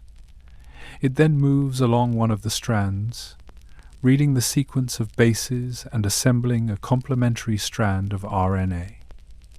RNA is similar to DNA, but with a few key differences. It uses the base uracil instead of thymine, and it's single-stranded rather than double-stranded. As the RNA polymerase moves along, it creates a growing chain of RNA bases, each one paired with the corresponding base on the DNA template. The process is surprisingly fast. RNA polymerase adds about 50 bases per second in human cells, and it doesn't stop until it reaches a termination signal, a sequence that tells it the gene is finished. At that point, the polymerase releases the newly synthesized RNA strand and detaches from the DNA. The DNA strands zip back together, unchanged, and the RNA floats off into the cell, carrying the genetic instructions encoded in the gene. But the RNA isn't quite ready to be used yet. In eukaryotic cells, cells with a nucleus, the initial RNA transcript undergoes a process called splicing. Most human genes are interrupted by sections called introns, sequences that don't code for protein. These introns are mixed in with exons, the sequences that do code for protein. During splicing, molecular machines called spliceosomes cut out the introns and stitch the exons together, creating a mature mRNA molecule that contains only the coding sequences. This splicing process allows a single gene to produce multiple different proteins, depending on which exons are included and which are skipped. It's one of the reasons humans can have so much complexity with only about 20,000 genes. Once the mRNA is processed, it's ready to leave the nucleus. It passes through a pore in the nuclear membrane and enters the cytoplasm, the jelly-like interior of the cell where proteins are made. And this is where translation begins. Translation takes place on a molecular machine called a ribosome. Ribosomes are made of RNA and protein, and they're incredibly abundant. A single human cell might contain millions of them, all busily translating mRNA into protein. The ribosome binds to the mRNA and begins reading its sequence 3 bases at a time. Each set of 3 bases is called a codon, and each codon corresponds to a specific amino acid, the building blocks of proteins. There are 20 standard amino acids, and most of them are encoded by more than one codon. For example, the amino acid leucine can be specified by 6 different codons. This redundancy provides a buffer against mutations. If a single base changes, there's a good chance the codon will still specify the same amino acid, and the protein will be unaffected. But how does the ribosome know which amino acid corresponds to each codon? That's where transfer RNA, or tRNA, comes in. tRNA molecules are small RNA molecules that act as adapters. One end of the tRNA has an anticodon, a 3-base sequence that matches a specific codon on the mRNA. The other end is attached to the corresponding amino acid. The tRNA brings the amino acid to the ribosome. The anticodon pairs with the codon on the mRNA, and the ribosome links the amino acid to the growing protein chain. This process repeats over and over. The ribosome moves along the mRNA, reading one codon at a time.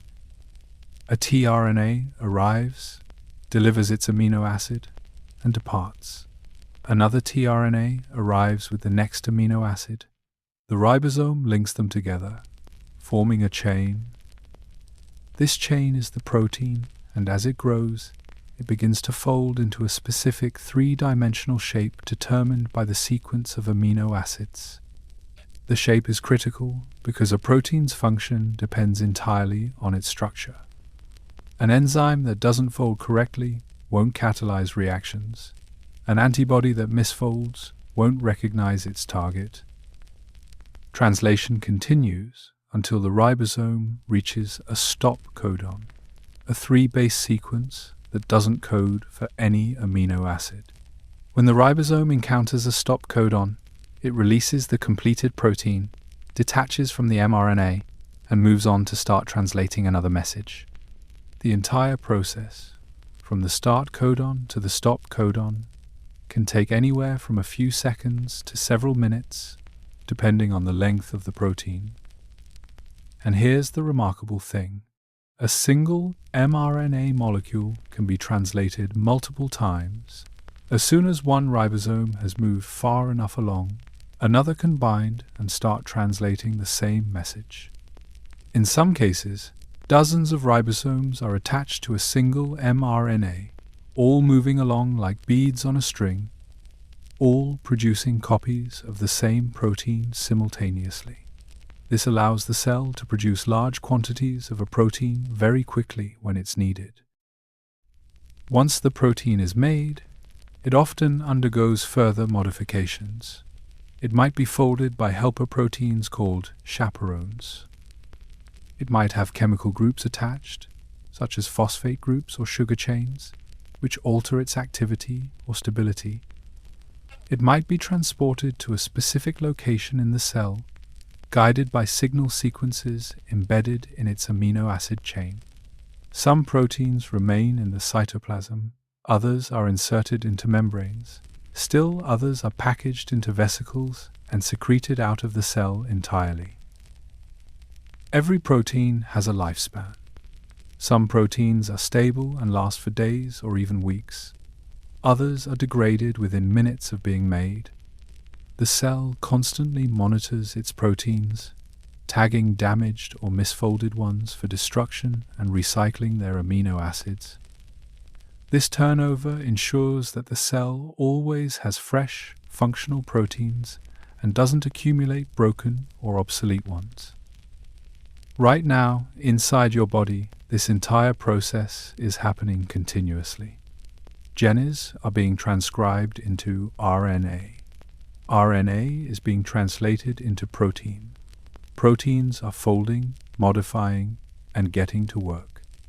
In your muscles, proteins are contracting and relaxing, allowing you to move or simply lie still. In your neurons, proteins are opening and closing channels, transmitting electrical signals that create your thoughts and perceptions. In your immune cells, proteins are patrolling for invaders, ready to mount a defense. Every function of your body depends on this flow of information, from DNA to RNA to protein. And the system is exquisitely regulated. Cells don't make every protein all the time. That would be wasteful. Instead, they produce proteins only when needed, turning genes on and off in response to signals from the environment. A muscle cell makes contractile proteins because it receives signals during development telling it to become a muscle cell. A neuron makes neurotransmitter receptors because it's part of the nervous system. Gene expression is dynamic, responsive, and context-dependent. So as you settle into stillness tonight, picture the relay happening inside you, DNA being transcribed, RNA being translated, proteins being assembled one amino acid at a time. It's a molecular assembly line running constantly, producing the molecules that keep you alive, and it all starts with the code, with the sequence of letters written in your DNA, read and translated into the language of life. But not all genes are active all the time. The decision of which genes to turn on and which to leave silent is one of the most important processes in biology, and it's controlled by a system of switches, signals, and chemical modifications that sits on top of the DNA itself. Your cells don't use all of their genes at once. If they did, chaos would follow. A neuron would try to make insulin. A muscle cell would produce digestive enzymes. A skin cell would start building bone. Every cell in your body contains the same DNA, the same complete set of instructions, but each cell type uses only a small fraction of those instructions.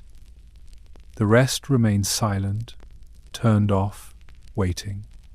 The system that controls which genes are active and which are dormant is called gene regulation, and it's one of the most elegant and complex aspects of molecular biology. Gene regulation begins with the DNA itself, but not with the sequence of bases that code for proteins. Instead, it involves regions of DNA that act as switches, turning genes on or off in response to signals. These regulatory regions are often located near the genes they control, sometimes just a few hundred bases upstream of the start of the gene. They're called promoters and enhancers, and they serve as binding sites for proteins called transcription factors.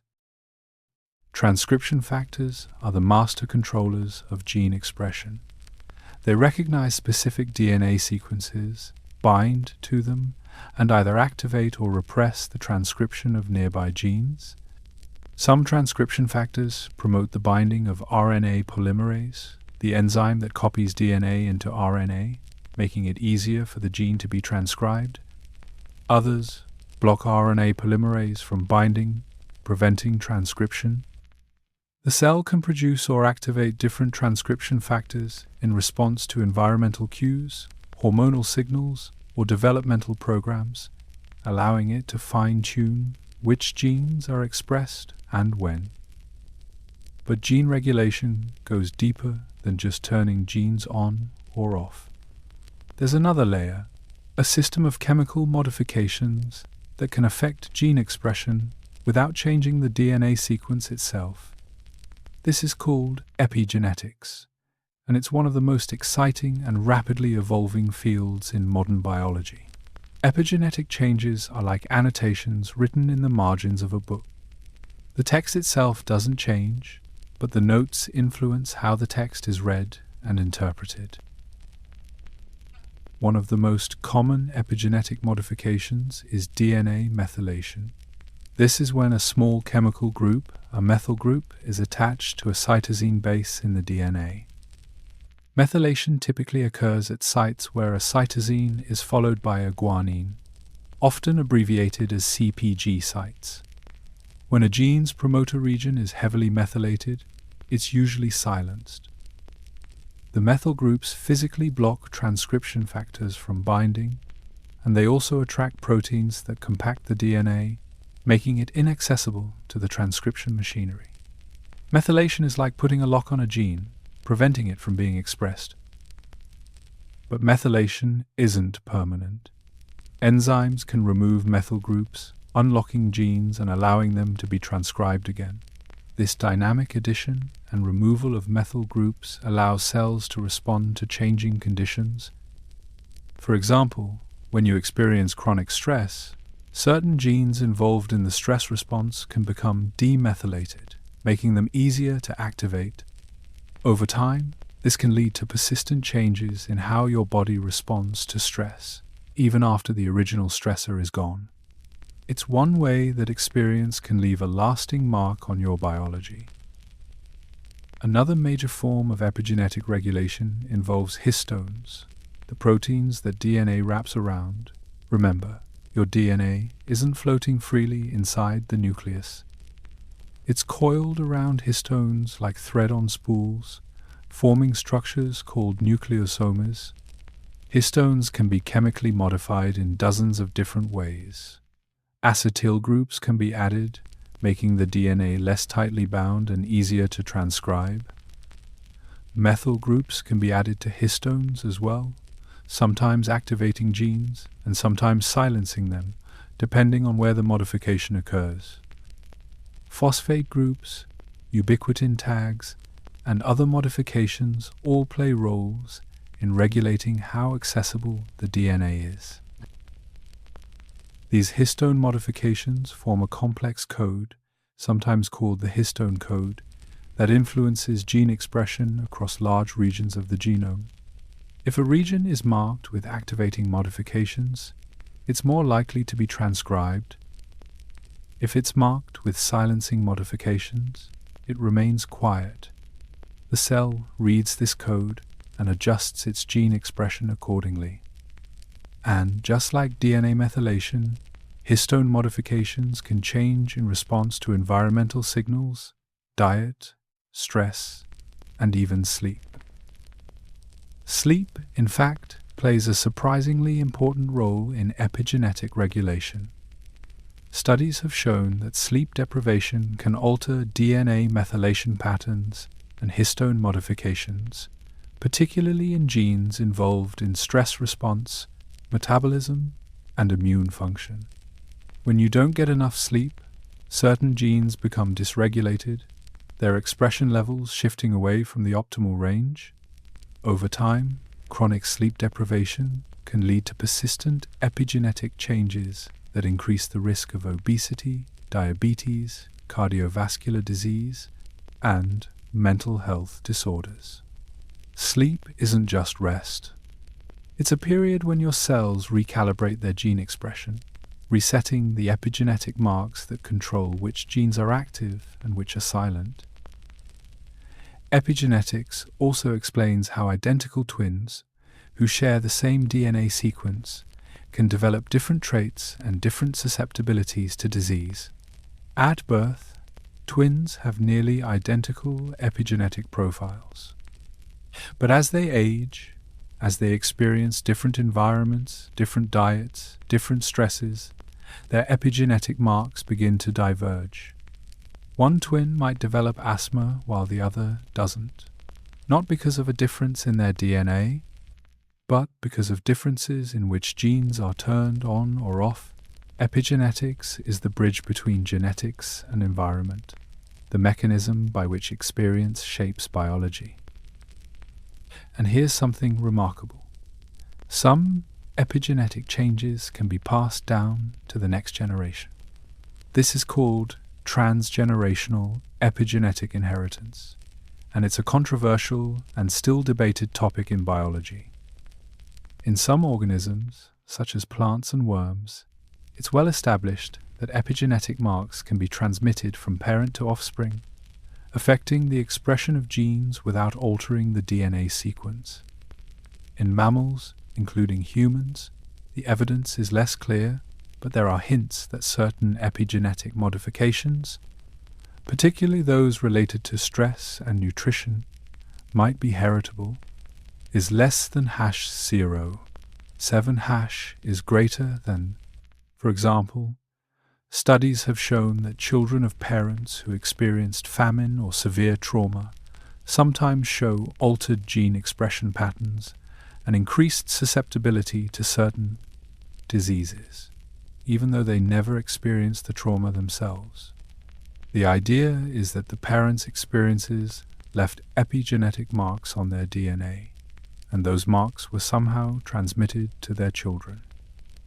If true, this would mean that your experiences, your environment, your choices could potentially influence not just your own biology, but also that of your descendants. It's a profound thought, and one that scientists are still working to fully understand. Gene regulation and epigenetics remind us that DNA is not a static blueprint. It's a dynamic, responsive system that constantly adapts to internal and external signals. The same genome can produce vastly different outcomes depending on which genes are turned on and which are turned off.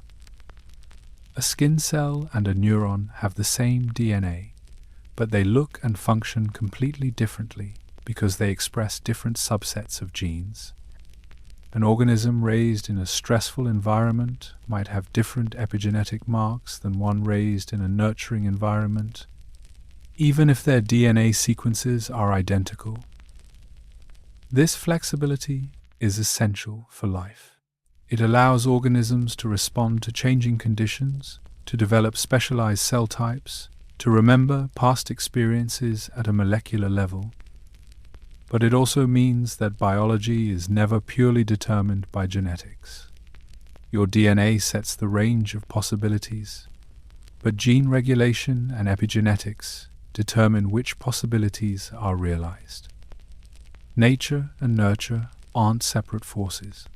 They're intertwined, constantly communicating through the language of gene expression.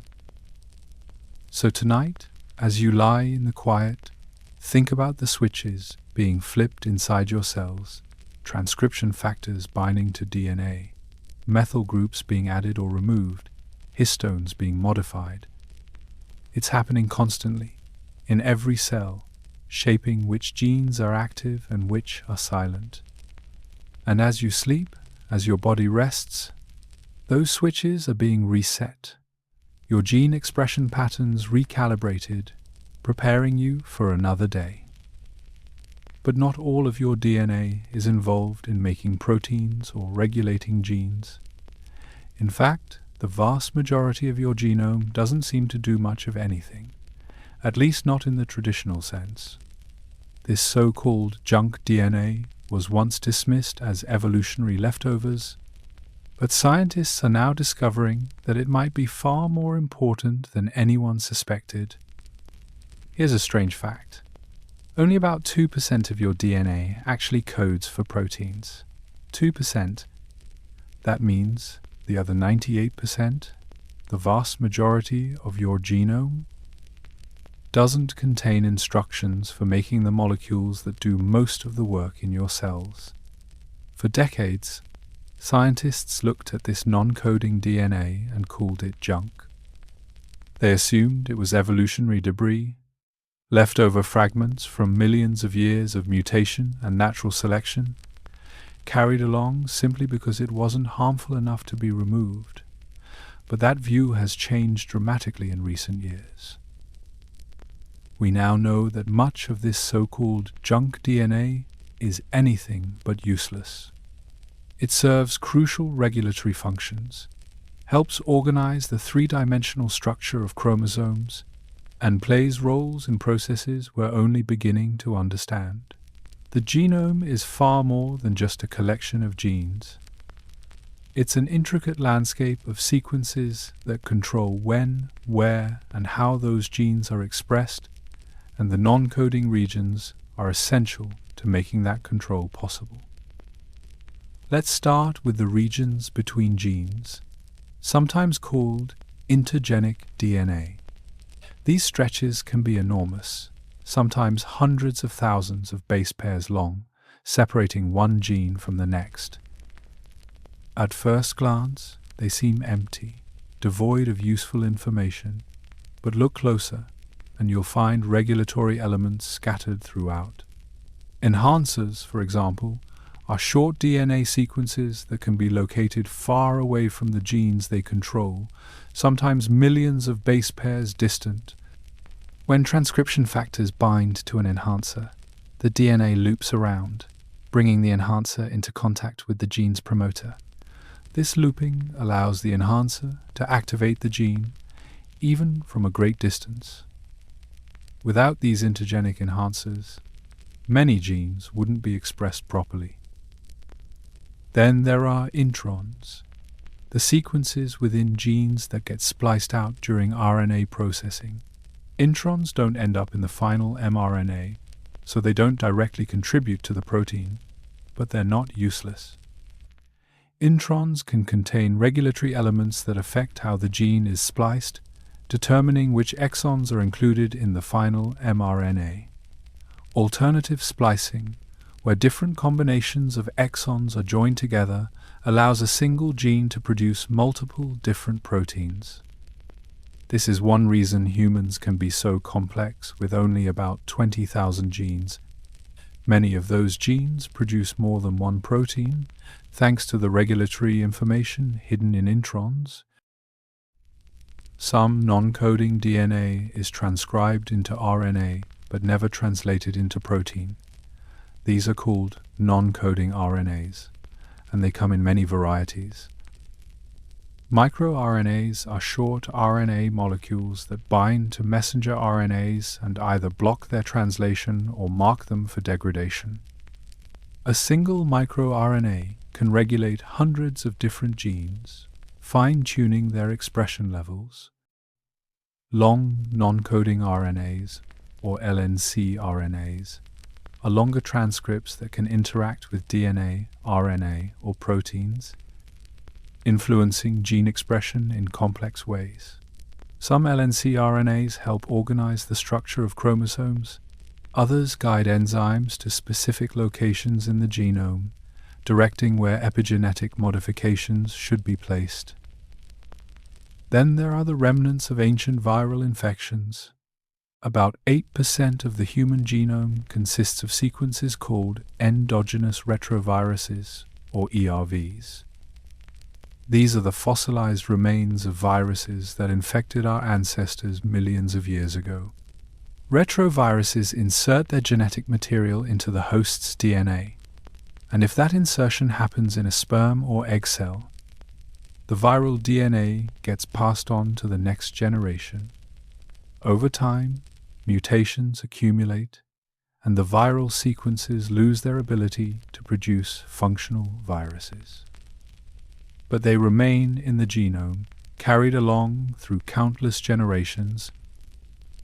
For a long time, scientists assumed these viral remnants were harmless parasites, junk DNA in the truest sense. But recent research has revealed that some ERVs have been co-opted by the host and now serve useful functions. One striking example is a gene involved in placenta development. The gene produces a protein that helps the placenta fuse with the uterine wall, a critical step in pregnancy. That protein originally came from a retrovirus. Millions of years ago, a viral gene was incorporated into the mammalian genome, and over time it evolved to play an essential role in reproduction. Without that ancient viral infection, mammalian pregnancy as we know it might not exist. Other non-coding sequences seem to serve structural roles, helping to organize the genome in 3 dimensions. DNA isn't just a linear strand. Inside the nucleus, it's folded into loops and domains, with certain regions brought close together and others kept far apart. This 3-dimensional architecture affects which genes can interact with which regulatory elements. Non-coding sequences act as anchors and insulators, defining the boundaries of these domains and ensuring that enhancers activate the correct genes. When this organization is disrupted, genes can be misregulated, sometimes leading to developmental disorders or cancer. There are also regions of the genome that seem to have no function at all, at least not one we've discovered yet. These might truly be junk, neutral sequences that have accumulated over evolutionary time and persist simply because they don't cause enough harm to be selected against. Or they might have subtle functions that we haven't detected with current techniques. The more we learn about the genome, the more we realize how little we understand. Every year, new functions are discovered for sequences that were previously thought to be useless. One of the biggest surprises came from the ENCODE project, a massive international effort to catalog all the functional elements in the human genome. The project found that about 80% of the genome is transcribed into RNA at some point, even if most of that RNA doesn't code for proteins. The fact that so much of the genome is being actively read suggests that it's doing something, though exactly what remains a subject of intense debate. Some scientists argue that much of this transcription is just noise, a byproduct of imperfect gene regulation.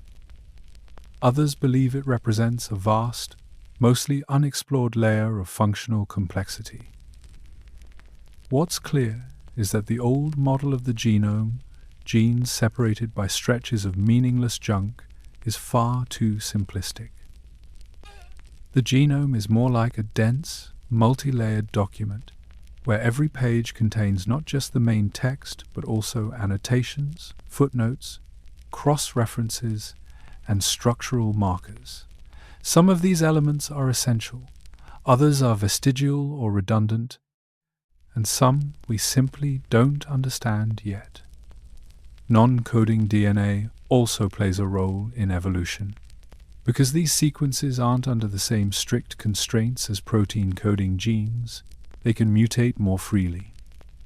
Some of these mutations create new regulatory elements, allowing genes to be expressed in new patterns or at new times. This regulatory evolution is thought to be a major driver of evolutionary change.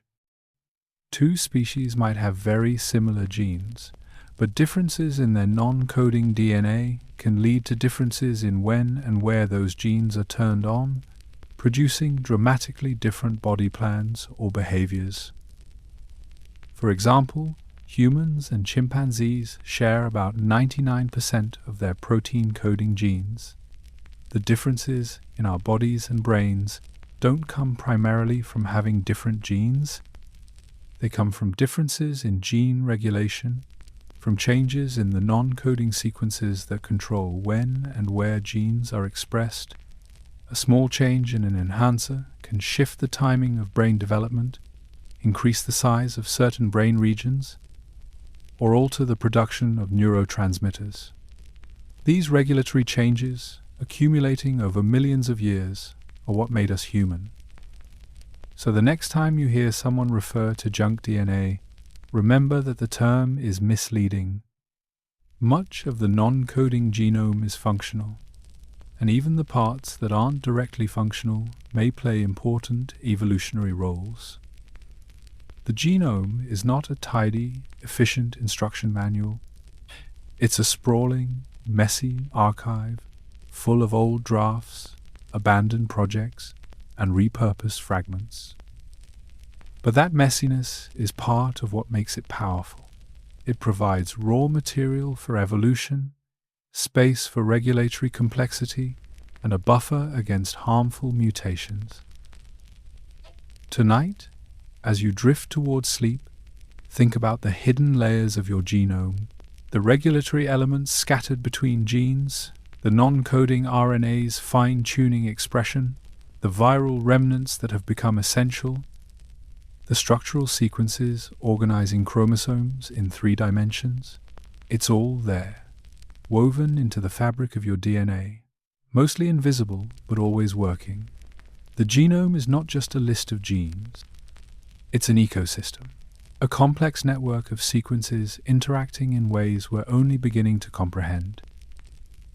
But there's one part of your genome that's particularly strange, one set of sequences that marks the passage of time, that shortens with every cell division, and that may hold the key to understanding aging itself. At the end of each of your chromosomes, there's a stretch of DNA that doesn't code for anything. It doesn't produce proteins. It doesn't regulate genes. It just repeats, over and over, the same 6-letter sequence, TTAGG. Hundreds or thousands of copies, stacked end to end like a protective cap. These sequences are called telomeres, and they're one of the most fascinating and important structures in your genome. Because telomeres, more than almost anything else, are a molecular clock counting down the divisions of your cells and marking the passage of time in your body. To understand why telomeres exist, you need to understand a problem that arises during DNA replication. When a cell copies its DNA, the enzymes that do the copying can't quite reach the very end of a linear chromosome. They need a small stretch of DNA ahead of them to grab onto, a primer to start the copying process. This means that every time DNA is replicated, a tiny bit at the end is left uncopied. If chromosomes ended with important genes, those genes would be lost after just a few cell divisions. The cell would lose critical information, and it would quickly become dysfunctional. Telomeres solve this problem. They act as buffers, expendable sequences that can be lost without damaging any essential genes. Every time a cell divides, the telomeres get a little shorter. 50 to 200 base pairs are lost with each division, depending on the cell type and various other factors. It's a slow process, but it's relentless. After enough divisions, the telomeres become critically short, and the cell can no longer divide safely. At that point, the cell either stops dividing, entering a state called senescence, or it dies. This is one of the mechanisms that limits how many times a cell can divide, a phenomenon known as the Hayflick limit, named after the scientist who first observed it. Most human cells can divide somewhere between 40 and 60 times before their telomeres run out. For some tissues, this is more than enough. Your neurons, for example, rarely divide after you're born. Their telomeres stay long because they're not being used up. But other cells, like those in your skin, gut lining, or immune system, divide constantly throughout your life. Their telomeres shorten steadily, and eventually, those cells reach their limit. This is one reason why tissues age. As more and more cells hit their division limit and stop functioning, the tissue becomes less able to repair itself, less able to respond to damage, less resilient overall. Telomere shortening is now considered one of the hallmarks of aging. It's not the only cause of aging, but it's a significant contributor. Short telomeres are associated with a range of age-related diseases, including cardiovascular disease, diabetes, and certain cancers. In some ways, your telomeres are a biological clock, ticking down from the moment you're born, measuring not the years you've lived, but the number of times your cells have divided. But there's an exception to this rule. Some cells don't experience telomere shortening. Germ cells, the cells that produce sperm and eggs, maintain their telomeres across generations. If they didn't, each generation would start life with shorter telomeres than the previous one, and within a few generations, the species would collapse. Germ cells avoid this fate by producing an enzyme called telomerase. Telomerase is a remarkable molecular machine. It adds new copies of the telomere sequence to the ends of chromosomes, counteracting the shortening that occurs during replication. It's like a repair crew that comes in after each division and rebuilds what was lost. Telomerase is also active in stem cells, the long-lived cells in your body that replenish tissues throughout your life. Bone marrow stem cells, for example, divide repeatedly to produce new blood cells, and they use telomerase to maintain their telomeres so they don't run out of divisions.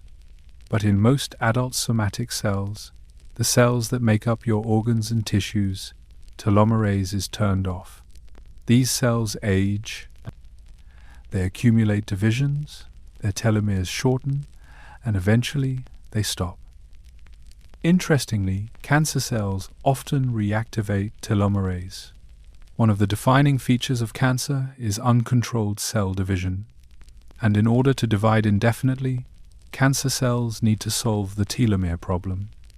About 85 to 90% of cancers reactivate telomerase, allowing them to maintain their telomeres and escape the normal limits on cell division. This makes telomerase an attractive target for cancer therapy. If you could inhibit telomerase in cancer cells, you could force their telomeres to shorten, eventually stopping their growth. But the challenge is doing so without harming the stem cells that need telomerase to function normally. Telomere length is influenced by more than just cell division. Stress, both physical and psychological, can accelerate telomere shortening. Studies have shown that people who experience chronic stress, whether from trauma, caregiving, or difficult life circumstances, tend to have shorter telomeres than those who don't. The mechanism isn't entirely clear, but it likely involves increased oxidative stress and inflammation, both of which can damage DNA and accelerate the loss of telomeric sequences. Sleep also plays a role. Chronic sleep deprivation has been linked to shorter telomeres, particularly in immune cells. When you don't sleep enough, your body experiences physiological stress. Cortisol levels rise, inflammation increases. Cells divide more frequently to compensate for the strain. All of this can contribute to faster telomere shortening. In a sense, poor sleep doesn't just make you feel tired, it accelerates the biological aging of your cells. On the flip side, certain lifestyle factors seem to protect telomeres. Regular exercise, a healthy diet, and stress management techniques like meditation have all been associated with longer telomeres or slower rates of shortening. These interventions don't stop aging, but they may slow it down, giving your cells more divisions, more time to function properly before they reach their limit. It's a reminder that biology isn't purely deterministic. Your choices, your environment, your habits, they all leave marks on your DNA, including on the protective caps at the ends of your chromosomes. There's something poetic about telomeres. They're a countdown, a measure of how much time your cells have left. But they're also a buffer, a protective mechanism that prevents your chromosomes from fraying and losing essential information. They sacrifice themselves, shortening with each division, so that the rest of your genome can remain intact. It's a kind of molecular altruism, and it's been conserved across hundreds of millions of years of evolution. Nearly all eukaryotic organisms, from yeast to plants to animals, have telomeres. The sequence varies slightly between species, but the function is the same. Scientists are still debating whether it's possible to extend human lifespan by manipulating telomeres.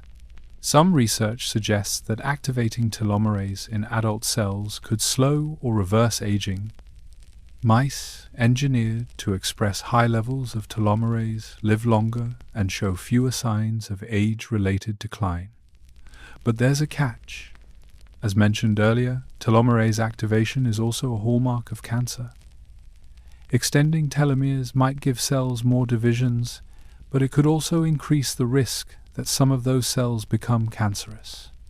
It's a delicate balance, and one that researchers are still trying to navigate. For now, telomeres remain one of the most tangible markers of aging that we can measure. A blood test can determine the average length of your telomeres, giving you a rough estimate of your cellular age, which may be different from your chronological age. Someone who's 40 years old but has lived a stressful, unhealthy life might have telomeres that look like those of a 50-year-old. Someone else who's 60 but has taken good care of themselves might have telomeres closer to a 50-year-old's. Your biological age, in this sense, is written at the ends of your chromosomes. So tonight, as you lie still and let your body rest, think about the quiet erosion happening at the tips of your chromosomes. With every cell division, a little more is lost. The clock ticks down, slowly but inevitably, but rest also slows that clock. Sleep reduces stress, lowers inflammation, and gives your cells time to repair damage. In a way, sleep is one of the few things that can push back against the shortening of telomeres, preserving a little more time, a few more divisions, a bit more life. But telomeres aren't the only place where your DNA tells a story of time and inheritance. There's another set of genetic instructions inside you, separate from the DNA in your nucleus, with its own unique history. Not all of your DNA lives in the nucleus. Scattered throughout your cells, floating in the cytoplasm, are small structures called mitochondria. You might remember them from biology class as the powerhouses of the cell, the organelles responsible for producing ATP, the energy currency that fuels almost everything your body does. But mitochondria are more than just energy factories. They're also genetic outliers, carrying their own DNA, separate from the 23 pairs of chromosomes in your nucleus. And this mitochondrial DNA has a story to tell, one that reaches back billions of years and connects you to every maternal ancestor you've ever had. Mitochondrial DNA, or mtDNA, is tiny compared to nuclear DNA. The entire mitochondrial genome is only about 16,500 base pairs long. That's less than 1% of the size of the smallest human chromosome. It contains just 37 genes, most of which code for proteins involved in energy production. A few others code for the RNA molecules needed to translate those genes into proteins. It's a stripped-down, minimalist genome, containing only the bare essentials needed to keep the mitochondria functioning. But despite its small size, mitochondrial DNA is critical. The proteins it encodes are part of the electron transport chain, the series of chemical reactions that generate ATP by transferring electrons through a series of protein complexes embedded in the mitochondrial membrane. Without these proteins, your cells couldn't produce energy efficiently. You'd be unable to move, think, or even breathe. Life, as you know it, would be impossible. Mitochondria weren't always part of animal cells. About 1.5 to 2 billion years ago, they were independent bacteria, swimming freely in the primordial ocean. At some point, one of these bacteria was engulfed by a larger cell, probably a primitive ancestor of modern eukaryotic cells. Instead of being digested, the bacterium survived inside its host, and a partnership formed. The bacterium provided energy by processing nutrients more efficiently than the host cell could on its own. In return, the host cell provided protection and a steady supply of raw materials. Over time, this partnership became permanent. The bacterium lost many of its genes, transferring some of them to the host's nucleus and discarding others that were no longer needed. What remained became the mitochondrion, an organelle so integrated into the cell that it can no longer survive on its own. This ancient partnership, called endosymbiosis, is one of the most important events in the history of life. It's the reason complex, multicellular organisms exist. Without mitochondria, cells couldn't generate enough energy to support the metabolic demands of large, active bodies. Every animal, every plant, every fungus on Earth is powered by the descendants of those ancient bacteria. And the evidence for this partnership is written in your DNA. Mitochondrial DNA is circular, like bacterial DNA, rather than linear like the chromosomes in your nucleus. It lacks many of the protective structures that nuclear DNA has, such as histones, and it mutates much faster than nuclear DNA, about 10 to 17 times faster, because mitochondria don't have the same sophisticated repair mechanisms. These features are all remnants of the mitochondria's bacterial origin, molecular fossils that reveal its evolutionary history. But here's what makes mitochondrial DNA truly unique. You inherit it only from your mother. When a sperm fertilizes an egg, the sperm contributes its nuclear DNA, but the mitochondria in the sperm's tail are typically destroyed shortly after fertilization. The egg, on the other hand, is packed with mitochondria, hundreds of thousands of them, all carrying copies of the mother's mitochondrial DNA. These maternal mitochondria are what populate the cells of the developing embryo. The result is that your mitochondrial DNA is identical, or nearly identical, to your mother's, which is identical to her mother's, and so on, stretching back through an unbroken maternal line for thousands of generations. This maternal inheritance makes mitochondrial DNA an incredibly useful tool for tracing ancestry. Because it doesn't recombine, doesn't get shuffled with DNA from the father, it passes down essentially unchanged, except for the occasional mutation. By comparing mitochondrial DNA sequences from different people, scientists can trace lineages back through time, identifying common maternal ancestors and reconstructing the migration patterns of ancient human populations. One of the most famous uses of mitochondrial DNA is the identification of mitochondrial Eve, the most recent common maternal ancestor of all living humans. She lived in Africa roughly 150,000 to 200,000 years ago. This doesn't mean she was the only woman alive at the time, or that she's the ancestor of all humans in every lineage. It simply means that if you trace everyone's maternal line back far enough, it converges on her. Every mitochondrial DNA sequence in every person alive today is a descendant of her mitochondrial DNA, modified by mutations that have accumulated over the millennia. Mitochondrial DNA has also been used to track human migrations out of Africa and across the globe. Different populations carry different patterns of mutations in their mtDNA, patterns that reflect their geographic origins and the routes their ancestors took as they spread across continents. By analyzing these patterns, scientists have been able to reconstruct the story of human dispersal, showing how small groups moved from Africa into the Middle East, then into Europe, Asia, and eventually the Americas. Your mitochondrial DNA carries a record of that journey, a molecular map of where your maternal ancestors traveled over tens of thousands of years. But mitochondrial DNA isn't just useful for anthropology. It also plays a role in health and disease.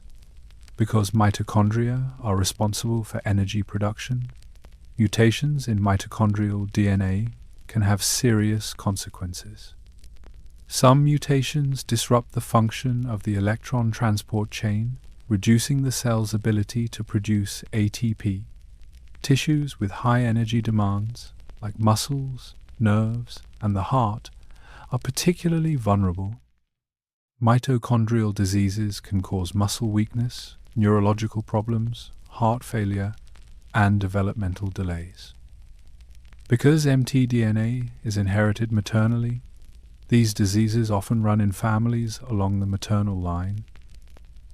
Mitochondrial mutations also accumulate over time, even in healthy individuals, because mtDNA mutates faster than nuclear DNA and has fewer repair mechanisms. Errors build up with age.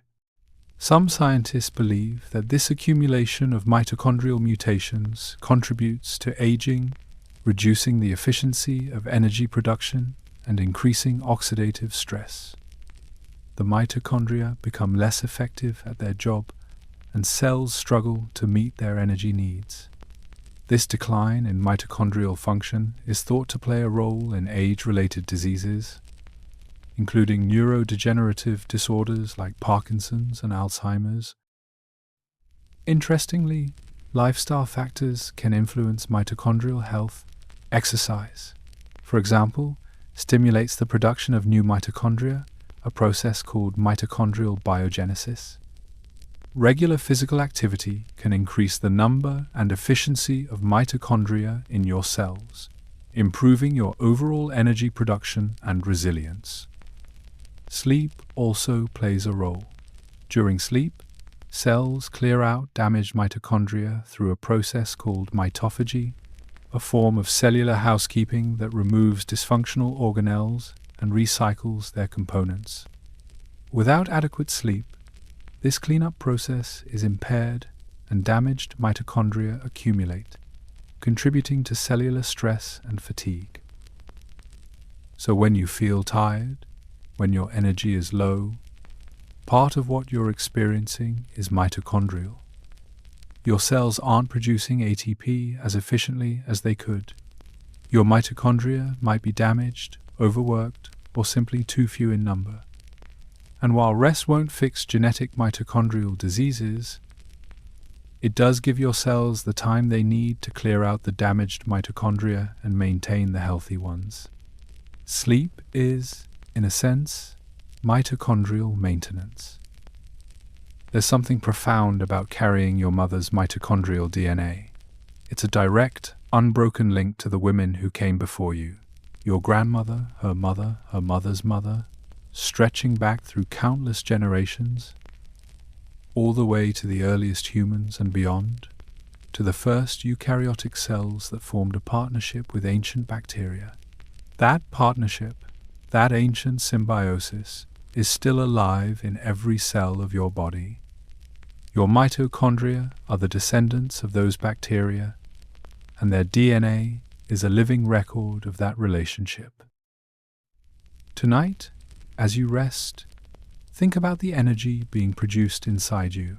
Trillions of mitochondria working quietly, converting the food you ate into the ATP that powers your thoughts, your heartbeat, your breath. And think about the unbroken maternal line encoded in their DNA, a thread connecting you to every woman who ever gave life, all the way back to the beginning. But mitochondrial DNA is just one thread in the larger tapestry of human connection. Because when you zoom out and look at all of humanity, the genetic evidence tells a clear and humbling story. We are all related. If you could look at the DNA of every person on Earth, all 8 billion of us, you'd find something remarkable. Despite the vast diversity in how we look, how we speak, where we live, and what we believe, our genomes are almost identical. Any two humans, chosen at random from opposite sides of the planet, share about 99.9% of their DNA. 99.9%.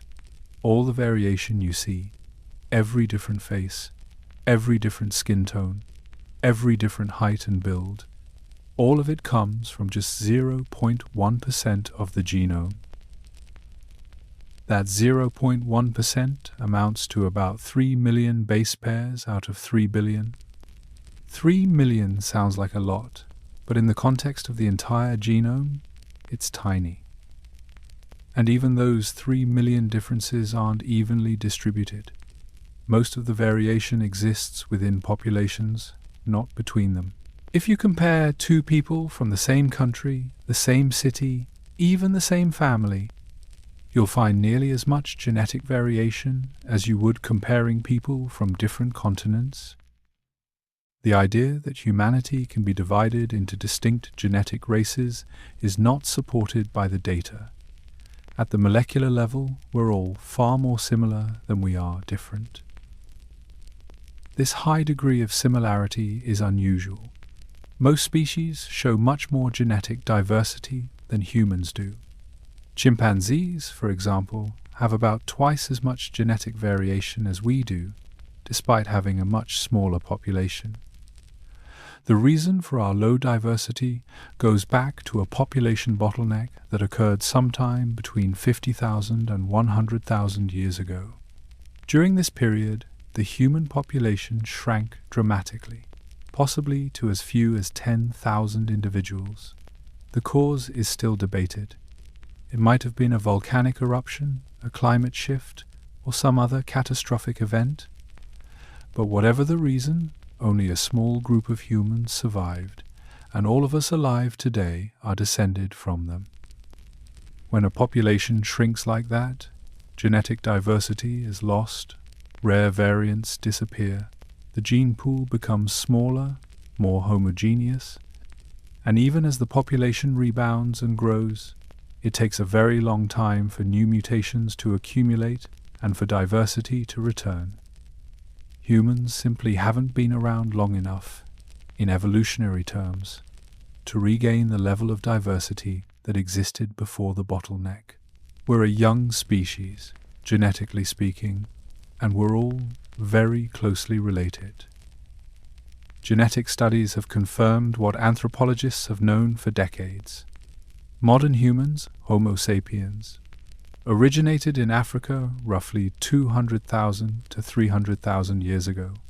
For most of that time, humans remained in Africa, diversifying into different groups but staying within the continent. Then, somewhere between 60,000 and 80,000 years ago, a small group left Africa and began migrating into the Middle East, Asia, Europe, and eventually the Americas and Oceania. Every non-African population alive today is descended from that small group of migrants. And because they were a small group, they carried only a subset of the genetic diversity that existed in Africa. This is why African populations, even today, have slightly more genetic diversity than populations anywhere else. They're the source, the origin, the ancestral group from which all others branched. You can see this history written in your DNA. Scientists have traced human migration patterns by analyzing genetic markers, small variations that are more common in certain populations. These markers don't determine race or ethnicity in any biological sense. They're just signposts, breadcrumbs, left behind by our ancestors as they moved across the globe. By following these markers, researchers have been able to reconstruct the routes early humans took, the places they settled, and the groups they interbred with along the way. One of the most surprising discoveries is that many people carry DNA from other hominin species. When humans migrated out of Africa, they encountered Neanderthals in Europe and the Middle East, and Denisovans in Asia. These were distinct species, or at least distinct populations, that had split from the human lineage hundreds of thousands of years earlier. But rather than simply displacing them, early humans interbred with them. Today, most people of European and Asian descent carry about 1 to 2% Neanderthal DNA. People of Melanesian and Australian Aboriginal descent carry small amounts of Denisovan DNA as well. These ancient encounters left a genetic legacy that persists in billions of people alive today. Interestingly, people of primarily African descent typically don't carry Neanderthal or Denisovan DNA because their ancestors never left Africa and never encountered these other hominins. But they do carry genetic variants from other archaic human populations that lived in Africa and are now extinct. The story is the same everywhere. Humans mixed, interbred, and carried forward the genetic contributions of multiple lineages. We're not a pure species. We're a mosaic shaped by migrations, encounters, and the blending of populations over tens of thousands of years. This genetic evidence makes it clear that the concept of distinct human races has no biological foundation. The traits we often use to categorize people, things like skin color, hair texture, and facial features, are determined by a small number of genes and our adaptive responses to different environments. Darker skin evolved in populations near the equator to protect against intense UV radiation. Lighter skin evolved in populations farther from the equator to allow more sunlight to penetrate and produce vitamin D. These are superficial adaptations, variations on a shared human theme. They don't correspond to deep genetic divisions or distinct subspecies. We're all one species, one family, with minor variations shaped by geography and climate. In fact, you're related to every other person on Earth, not in a metaphorical sense, but literally. If you go back far enough, you share a common ancestor with every living human. Depending on which part of the genome you look at, that common ancestor might have lived a few thousand years ago or a few 100,000 years ago. But the connection is there, written in your DNA. You and a stranger on the other side of the world are distant cousins, linked through a web of ancestry that spans continents and millennia. This idea of shared ancestry extends beyond humans. You're related to every living thing on Earth. You share a common ancestor with your dog, with the trees outside your window, with the bacteria in your gut. The DNA in your cells is part of an unbroken chain that stretches back nearly 4 billion years to the first self-replicating molecules. Every organism alive today is a branch on the same vast tree of life, and at the base of that tree is a single trunk, a common origin from which all life descended. When you think about DNA this way, it becomes more than just a personal blueprint.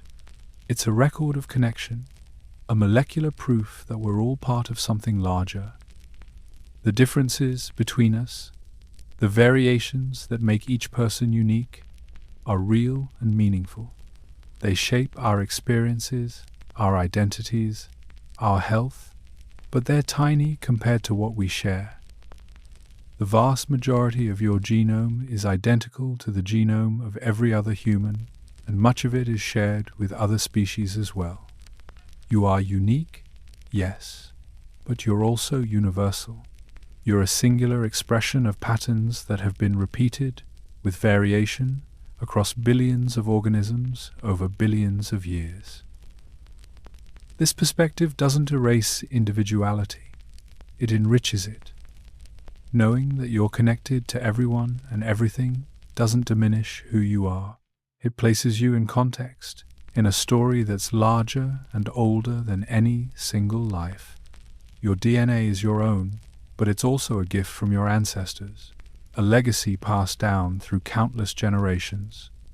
And one day, if you have children, you'll pass it forward, adding your own small variations to the ancient code. So tonight, as you settle into rest, think about the invisible threads connecting you to the rest of humanity. Think about the shared genetic heritage that links you to people you'll never meet in places you'll never visit. Think about the deep evolutionary history encoded in your cells, the story of life itself, written in molecules so small you can't see them, but so powerful they define what it means to be alive. And as you drift towards sleep, know that this connection, this relatedness, is not abstract. It's real. It's measurable. It's written in every cell of your body. You are part of an unbroken chain, a living link in the story of life on Earth. We've come a long way tonight, from the elegant spiral of the double helix to the ancient partnership with mitochondria, from the 3 billion letters of your genome to the shared ancestry connecting all of humanity. We've explored how DNA is copied, how it's read, how it's regulated, and how it shapes everything from the color of your eyes to the length of your life. But the story of DNA isn't finished. In fact, in many ways, it's just beginning. Right now, as you lie here in the quiet, scientists around the world are unlocking new secrets hidden in the genome. Technologies that seemed like science fiction just a few decades ago are now reality. We can read entire genomes in a matter of hours. We can edit DNA with precision, changing specific letters in the genetic code. We can analyze the genomes of extinct species, bringing ancient DNA back to life in the lab, if not in body. The pace of discovery is accelerating, and with each breakthrough, we gain new insights into what it means to be human, to be alive, to be made of this remarkable molecule. One of the most revolutionary developments is CRISPR, a gene editing tool that allows scientists to make precise changes to DNA. CRISPR works like molecular scissors, guided by a short piece of RNA to a specific location in the genome where it cuts the DNA. The cell's natural repair systems then fix the break, and scientists can use this opportunity to delete, replace, or insert genetic sequences. It's fast, it's relatively inexpensive, and it's extraordinarily precise. For the first time in history, we have the ability to rewrite the code of life itself. CRISPR has already been used to correct genetic mutations in laboratory cells, to create disease-resistant crops, and to develop new treatments for conditions like sickle cell anemia and certain forms of blindness. Researchers are exploring its potential to treat cancer, HIV, and inherited genetic disorders. The possibilities are staggering, but so are the ethical questions. If we can edit genes to cure disease, should we also edit them to enhance traits? To make people taller, stronger, smarter? To choose the characteristics of future children? And who gets to decide what counts as a disease versus a natural variation? These are questions without easy answers, and they're becoming more urgent as the technology advances. Beyond medicine, DNA research is transforming our understanding of evolution, ecology, and the history of life on Earth. Scientists have sequenced the genomes of thousands of species, from bacteria to blue whales, creating a vast genetic database that reveals the relationships between organisms and the changes that have occurred over millions of years. We've sequenced the DNA of Neanderthals and Denisovans, extinct human relatives, learning about their lives, their migrations, and their contributions to the modern human genome. We've even extracted DNA from fossils hundreds of thousands of years old, pushing the boundaries of what we thought was possible.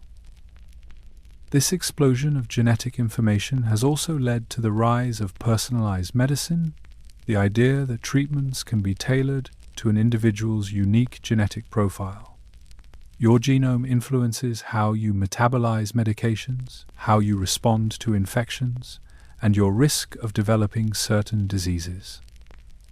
In the future, doctors might routinely sequence your genome as part of your medical care, using that information to prescribe the most effective drugs, avoid harmful side effects, and catch diseases early, before symptoms appear.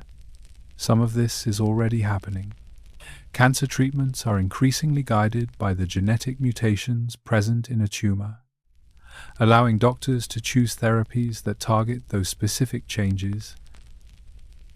But for all the promise of these technologies, DNA research also reminds us of how much we still don't know. The genome is not a simple instruction manual. It's a complex, dynamic system full of feedback loops, redundancies, and interactions that we're only beginning to understand. We know what many genes do, but we don't fully understand how they work together, how they're regulated in different contexts, or how small changes can have large, unpredictable effects. The more we learn, the more we realize how intricate and interconnected biology really is. And there are limits to what DNA can tell us. Your genome provides probabilities, not certainties. It might indicate an increased risk of heart disease or a predisposition to depression, but it can't predict your future. Environment, lifestyle, luck, all of these play enormous roles. Two people with identical genetic risk factors might have completely different life outcomes. DNA is important, but it's not destiny. It sets the stage, but it doesn't write the script. As the science advances, it's worth pausing to appreciate what DNA fundamentally is. It's information. It's chemistry. It's a molecule made of sugar, phosphate, and 4 simple bases. And yet, from this molecule, complexity emerges. Cells, tissues, organs, entire organisms, all built according to instructions encoded in chemical bonds. It's one of the most elegant examples of how simple rules, repeated over and over, can generate extraordinary complexity. DNA is not magical, it's mechanical, governed by the laws of physics and chemistry. But the fact that something so mechanical can produce something as intricate as a human being, as conscious, as self-aware, is perhaps as close to magic as the natural world gets. Tonight, as you've listened, your DNA has been at work. Genes have been turned on and off. Proteins have been made. DNA has been repaired. Telomeres have shortened just a little. Mitochondria have produced ATP, powering every thought, every heartbeat, every breath. All of this has happened automatically, without your conscious effort, guided by the same molecular processes that have sustained life for billions of years. You are, in a very real sense, a walking, breathing expression of DNA, a temporary arrangement of atoms organized by genetic instructions. But you're also more than your DNA. You're the product of your experiences, your choices, your relationships. You're shaped by culture, by history, by the people who raised you and the world you inhabit. DNA provides the raw material, but what you do with it, how you live, the meaning you create, that's up to you. Biology sets boundaries, but within those boundaries, there's enormous freedom. Your genome is fixed, for the most part, but your life is not.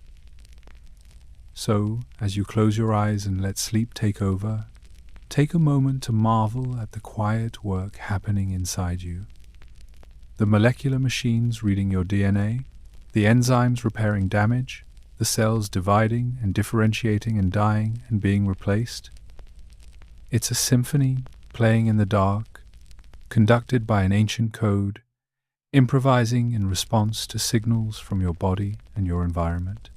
It's been playing since before you were born, and it will continue as long as you live. Your DNA is a thread connecting you to the past, to every ancestor who came before, to the first cells that learned to replicate themselves nearly 4 billion years ago. It's a thread connecting you to the present, to every other human alive today, all of us sharing the same basic code with only minor variations. And it's a thread extending into the future, a legacy you might pass on, or that will simply end with you returning to the earth, recycled into new forms, new life, new expressions of the same ancient molecule. There's something comforting in that continuity. You're not separate from the world. You're part of it, woven into the fabric of life itself. And tonight, as you rest, as your body repairs and renews itself, that connection remains. The DNA inside you is working, quietly, tirelessly, keeping you alive. It's been doing this for billions of years, and it will continue long after you're gone, carried forward in new forms, new species, new stories yet to be written. So rest now. Let the day fall away. Let your mind quiet, and know that the most fundamental parts of you, the molecules that make you who you are being cared for, maintained, protected. Your DNA is safe, your cells are working, and you, for this moment, can simply be. Sleep well. So, here we are, at the end of our journey tonight. We started with something so small it's invisible, a molecule coiled inside the nucleus of every cell in your body. And we've traveled through its structure, its history, its functions, and its meaning. We've seen how DNA is copied with near-perfect accuracy, how it's read and translated into proteins, how it's regulated by layers of control that respond to your environment and experiences. We've explored the ancient inheritance it carries, the connections it reveals, and the time it measures at the ends of your chromosomes. And through it all, one truth has emerged. Your DNA is not static. It's not a fixed blueprint stamped out once and forgotten. It's a living document, constantly being read, interpreted, and maintained. Right now, as you lie here, your body is performing maintenance on your genetic code. Repair enzymes are scanning for damage and fixing it. Genes are being turned on and off in response to the time of day, the state of your body, the depth of your rest. Your telomeres are being protected. Your mitochondria are clearing out damage and producing the energy you'll need for tomorrow. All of this happens while you sleep, in the quiet hours when your conscious mind lets go and your body takes over. This is why sleep matters, not just for how you feel, but for your biology at the most fundamental level. Sleep is when DNA repair is most active. It's when damaged mitochondria are removed and recycled. It's when gene expression patterns are reset, preparing your cells for the demands of a new day. Chronic sleep deprivation doesn't just make you tired. It accelerates DNA damage, shortens telomeres, and dysregulates the expression of thousands of genes. Over time, this takes a toll on every system in your body, increasing the risk of disease, accelerating aging, and diminishing your resilience. But tonight, you've given your body what it needs. You've chosen rest, and in doing so, you've allowed the molecular machinery inside you to do its job. You've given your cells time to repair the damage accumulated during the day. You've given your DNA a chance to be maintained, protected, and prepared for whatever comes next. Sleep is not passive. It's not wasted time. It's one of the most biologically active periods of your day, a time when your body works to preserve the integrity of the code that keeps you alive. We've covered a lot tonight. We've talked about the double helix and why its shape matters. We've explored the paradox of DNA's size, simultaneously miles long and smaller than a grain of sand. We've counted the 3 billion letters of your genome and considered what it would take to read them all. We've traveled back through deep time, tracing the unbroken chain of inheritance that connects you to the first cells that ever lived. We've watched as a single fertilized cell becomes a complete human being, guided by the selective reading of genes. We've marveled at the uniqueness of your genetic code and the shared humanity revealed by our 99.9% similarity. We've seen the repair crews working tirelessly to fix tens of thousands of DNA lesions every day. We've followed the process of replication, watching as enzymes copy 3 billion base pairs with extraordinary precision. We've traced the flow of information from DNA to RNA to protein, the central dogma that underlies all of life. We've explored the switches and modifications that control which genes are active and which are silent, and how those controls respond to sleep, stress, and experience.